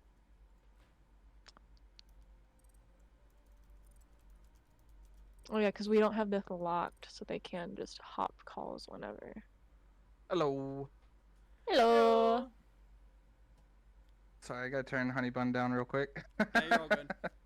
Ariksha, I have I've one never question. had to be turned down before. Yeah, who was playing for you on map 2, dog? Me. I can play good on occasion. I've been having a rough couple weeks though. I'm not even gonna lie. Mm-hmm. It all started when I went 0-21 during scrims 2 weeks 0-21? ago. Yeah. Oh! Sir, I'll what call happened? myself out for that. I don't know. I shot my gun and people didn't die. I had a bunch of assists though. Like I think I had 30 assists between 3 scrims. It was horrible. Ariksha, you're gonna want to mute me for 2 seconds, because... oh, wait, no, you're an SSG fan. Yo, F Vita King, Norway. F Vita King. No one likes him. Nobody. He's in my chat saying FaZe is better, bro. F you. Y'all got lucky. Okay, now you can continue with the interview. I had to just call him out. What were some of the great moments from that match? Oh, God, my hair is standing straight up. Man, the boys locking in though. Honestly, all 3 maps. It's probably shown that we have issues late round here, time and again. But I'll be honest, Keegan, Relic, Panday, Sonic, I can rely on all 4 of those guys to just come in clutch when we need it in the big rounds. Hell, even Old Man over here can sometimes do it. But I was really impressed with the boys' resilience tonight, to be honest. I mean, what was the, like, mentality? I know it's gonna be a rough one to talk about for Labs. The 5-1 start to then drop 7-5, I believe. Yeah, we don't need to talk about that. No, so Labs was a funny one because defense, obviously, like, we rocked them on defense. They had some solid attacks. They caught us off guard on some things, but we were able to adjust and clutch out some key rounds, in my opinion. On attack, what it was coming down to was I want to say we were one-dimensional, which we in a way were, but our flank watch and our kill chase was just so bad on Night Haven. We'd get a call out and we'd be chasing the kill versus holding what we're supposed to be holding. And it's funny because Night Haven is like the one map we have attack strats drawn up for, and even I'm not listening to them, and I drew them up. Yeah, I mean, I want to see these attack strats one day, man. I gotta see the strat book. Just maybe slide the link. I have to ask the question on one night Haven round. Y'all had a Blitz and I think it was a Blackbeard, right? It was at Monty. Or Monty. Yeah, Monty. Blitz There we go. Monty. Blitz Monty. What was I don't know who was playing the Blitz, but what was the idea sending the Blitz in mostly solo into like 4 people staring at him? I have to ask. It's probably Panday on Blitz. I think maybe because I was the only one that played Monty. So is when Monty was getting smoked out there on rafters? Is that the round you're talking about, or am I misunderstanding? It's the No, it one was the where y'all 5 were meter all rush. pushing up the CC one stairs. Oh, the our first attack round. Our first attack Yeah. round. Okay, so the boys let me down because they got scared of a smoke. I'll say that even though I know they're listening. We called a rush. That was supposed to be a water rush, and I was the only one that rushed. The smoke grenade went off. Monty backed off. Doki and Ash backed off. Sonic was supposed to be holding. The Finka was supposed to be holding out flank, so him playing back was fine. But yeah, that smoke grenade went off, and it just stopped the rush. The boys didn't want to take damage. Now, what was the team's reaction to their first attack round on Nighthaven? The rush up and plant behind with the Monty. So actually, funny enough, that they did that because Shayo Lang, I don't know how to say their name. We just faced them in OCS quals, Yeah. close quals there yesterday, and they did that same shit to us. Excuse the language. Oh no, you're good. I don't care. Xiao Yang? Yeah, they did that same rush to us yesterday during close quals. So when we sensed the water push, we kind of went from being super static on second floor, which is our normal strat, to double C4 with intel, and probably saved our ass on that. So yeah, no, we weren't really shocked by it because it happens too much, to be honest. Unrelated question: how did OCS quals go for your team? I'm not in the server. I didn't get to see any. We game wise, everyone that we lost to made closed, so the boys are keeping their heads up about that one. All We right. gave Sheo run for their money on Chalet, but then we keep thinking we're a Night Labs team, and we keep shitting the bed on Night Labs, so we might have to go back to the drawing board on that, especially for our attacks. I mean, I wouldn't say That's where they beat us. Board. Yeah, definitely, I'd look into that. I don't know. Clubhouse was another fun map there. Honestly, we have not played club in like 2 months. By the way. Really? So when I saw Clubhouse on the schedule tonight, I got a little nervous. And we have Panday who was filling in for Tango tonight. Thank you if you're in the stream, Panday, for filling in. You rocked it tonight. I was gonna say Panday did really good for a sub. I was honestly kind of surprised. That's insane. Like, He's I want to wonder how Tango would have done if he was in here playing. I'm not gonna talk negatively. I love Tango. But he's like me. He's touch and go. He either goes off or he shits the bed. Panday's He's consistent. like you, map So one, then. yeah. So if having Playing. Tango and the rickshaw shitting map 1 may have changed different rounds, you know. Yep.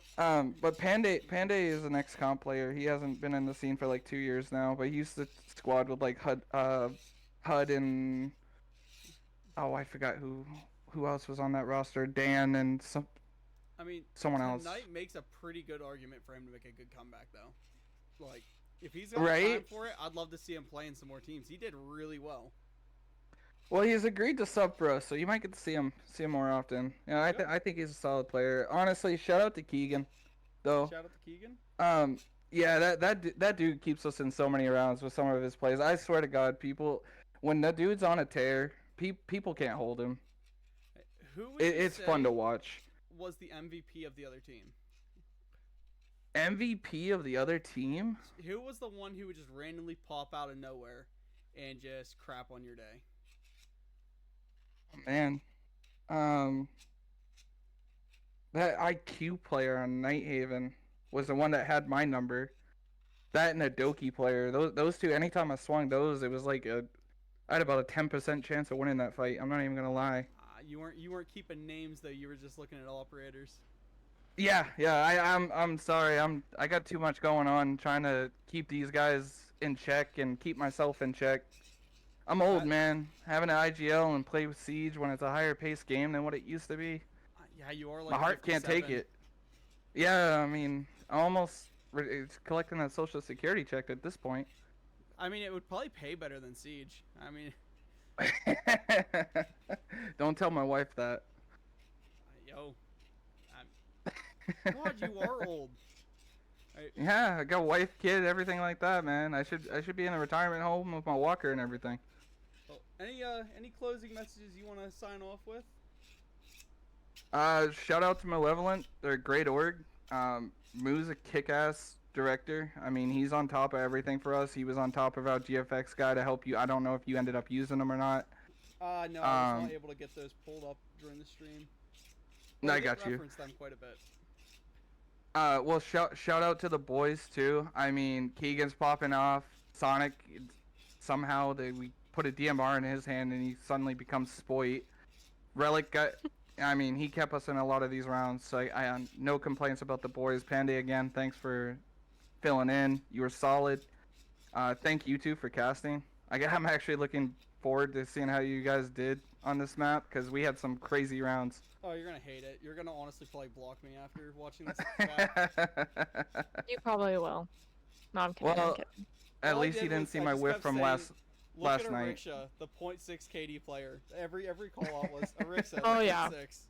Hey, you brought it back on Night Haven, so pity you know him. we gotta give you Don't- pointers for that Don't one. pity him. Oh he yeah, they doesn't had my deserve number on that. Chalet.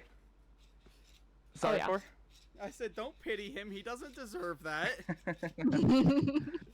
Hey, you went from being lowest on the scoreboard first map to being, for a large portion of it, one of the higher ones on the scoreboard second map. Okay, he knew what he needed to do and he knew what he needed to bring into that game, and he did. Yeah, fair. Play Like, angry. That had to be the fix. I was letting the boys down on Chalet because Alchemist had my number. I could not do absolutely did. anything on Chalet. I mean, you Alright. saw the Blitz versus Cade thing. Mm-hmm. I couldn't get a melee off. I couldn't shoot people. Like it sucked. But shout out to Alchemist too. That was a great BO3. So- It was fun as hell. They were a full console team, and this is like one of their first seasons on PC. They're starting to make the switch over. Hey, they're gonna start looking scary if they stay together. I mean, that was my thought too. Yeah, they were like insanely good for like they had all the chemistry down. They just I think need to work on their mechanics as a team with the new swap over and getting used to teams on PC now. Yeah, PC plays a bit faster than what Oh, yeah. console does, but those guys were we were trying pace changes and everything like that, like slowing it down, speeding it up, and whenever we sped up, like those guys were able to keep right up with us without any issues. So yeah, if they stick together and keep playing together, they're gonna be a solid team. I look forward to playing them again. Alrighty, any final messages from you, honey, my wonderful caster? I mean, congratulations. I mean, y'all locked it in, y'all brought it back there on Clubhouse. So, it's definitely really nice seeing y'all able to just kind of just bring it back and stuff after that, whirlwind of a map on Night Haven. So, just congratulations. Thank y'all for letting me cast with 4. I know he'll usually, if he's able to, he'll scream at me to duo cast sometimes if I'm available. All I messaged so. her this morning was, "What are you doing tonight?" She goes, "I don't know why." I say, "Good, you've been abducted. I'm stealing you." She goes, "What?" And I sent her the video of the rat getting picked up that said, "We are friends now," and that's all it was. You're I'm stealing you. Goodbye. I don't have plans. As long as I don't have plans or my team's not Oh, hey, playing, I'm also I'm stealing you usually tomorrow. free. I will say shout out to all the other casters in the leagues out there. Y'all do a great job, but we're a little biased towards 4. So I'm just the greatest. thanks for casting us 4. Appreciate that, honey. Thanks for duoing with 4. I've seen some of you guys' duo cast. If you guys stick together, that's gonna be a good cast. And if you it's a good cast now, but you know what I mean. I can't use words Wow. right now. We'll just be a little bit better. That's all he's trying to say. Mhm. I mean, you can't beat perfection, which we're already there, but we'll do our best. Hey, Future and Tarot kicks right here. Oh, The something duo's like here, that. building. You know, it's Oh, don't easier tell me to make it interrogate somewhere. people. I mained Kavera for the longest time. I ever. Oh, She's the no. only elite skin I own as well. Oh no. Okay, I'm blocking Honey now. Like, No. yo, hey guys, my name's Four. If there's any other casters out there looking for a duo, my DMs are open. Ariksha, when you're ready to retire and just cast games, come hit me up. Oh I used to be a no. player like you. If she's a Cav main, I have to say this before I leave. Oh, I kind of God. wish the round 2 of OCS quals were. I'm going to embarrass my team with this, but round 2 of OCS when we faced Xiao. Xiao again, Yang. yes, Xiao Yang. Thank you.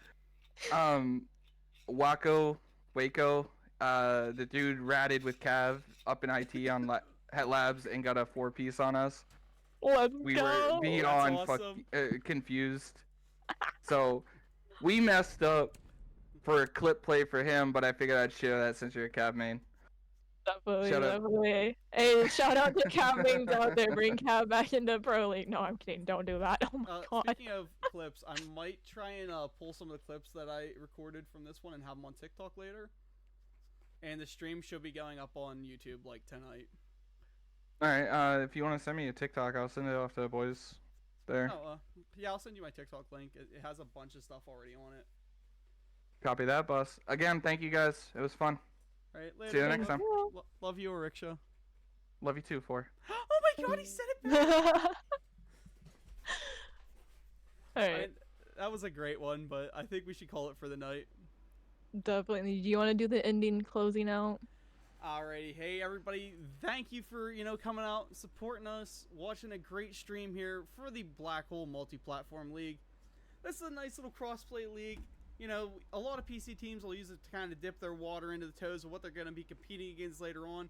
But tonight, we had the Clash of the Titans, being Alchemist versus Malevolent. Alchemist were the League Supreme here last season. Now moving over to PC, and they take on their first extreme contender, being Malevolent. Both these teams are awesome, with very high ceilings. As you heard from Riksha, they're playing through the OCS quals. I know Alchemist have been on the roll, playing through a bunch of leagues. So just huge shout out to both the teams here that we had tonight. You guys did awesome. And for Alchemist, don't let this be a peg down for you. No, you swung high above your weight class, and you put Malevolent in the ground for a map. I mean, you brought back a 5-1 split. You guys did amazing those rounds on Clubhouse. You did amazing on Chalet. Don't let this be a malfactor towards you. You guys are a great team. To the Malevolent guys, just keep on rocking. Clean it up just a little bit. But you guys are a solid team that, I personally just love to watch. As you can see with Ariksha, I've hung with the dude a little bit here and there.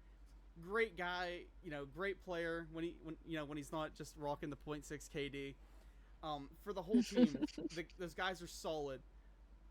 Y'all are great. I have a lot of hope for you guys in the future. And right now in the present, just keep doing what you're doing. It's working. For everybody watching, again, thank you for coming out and supporting me. I was your caster 4, my lovely duo Honey Bun. Say goodnight. Good night.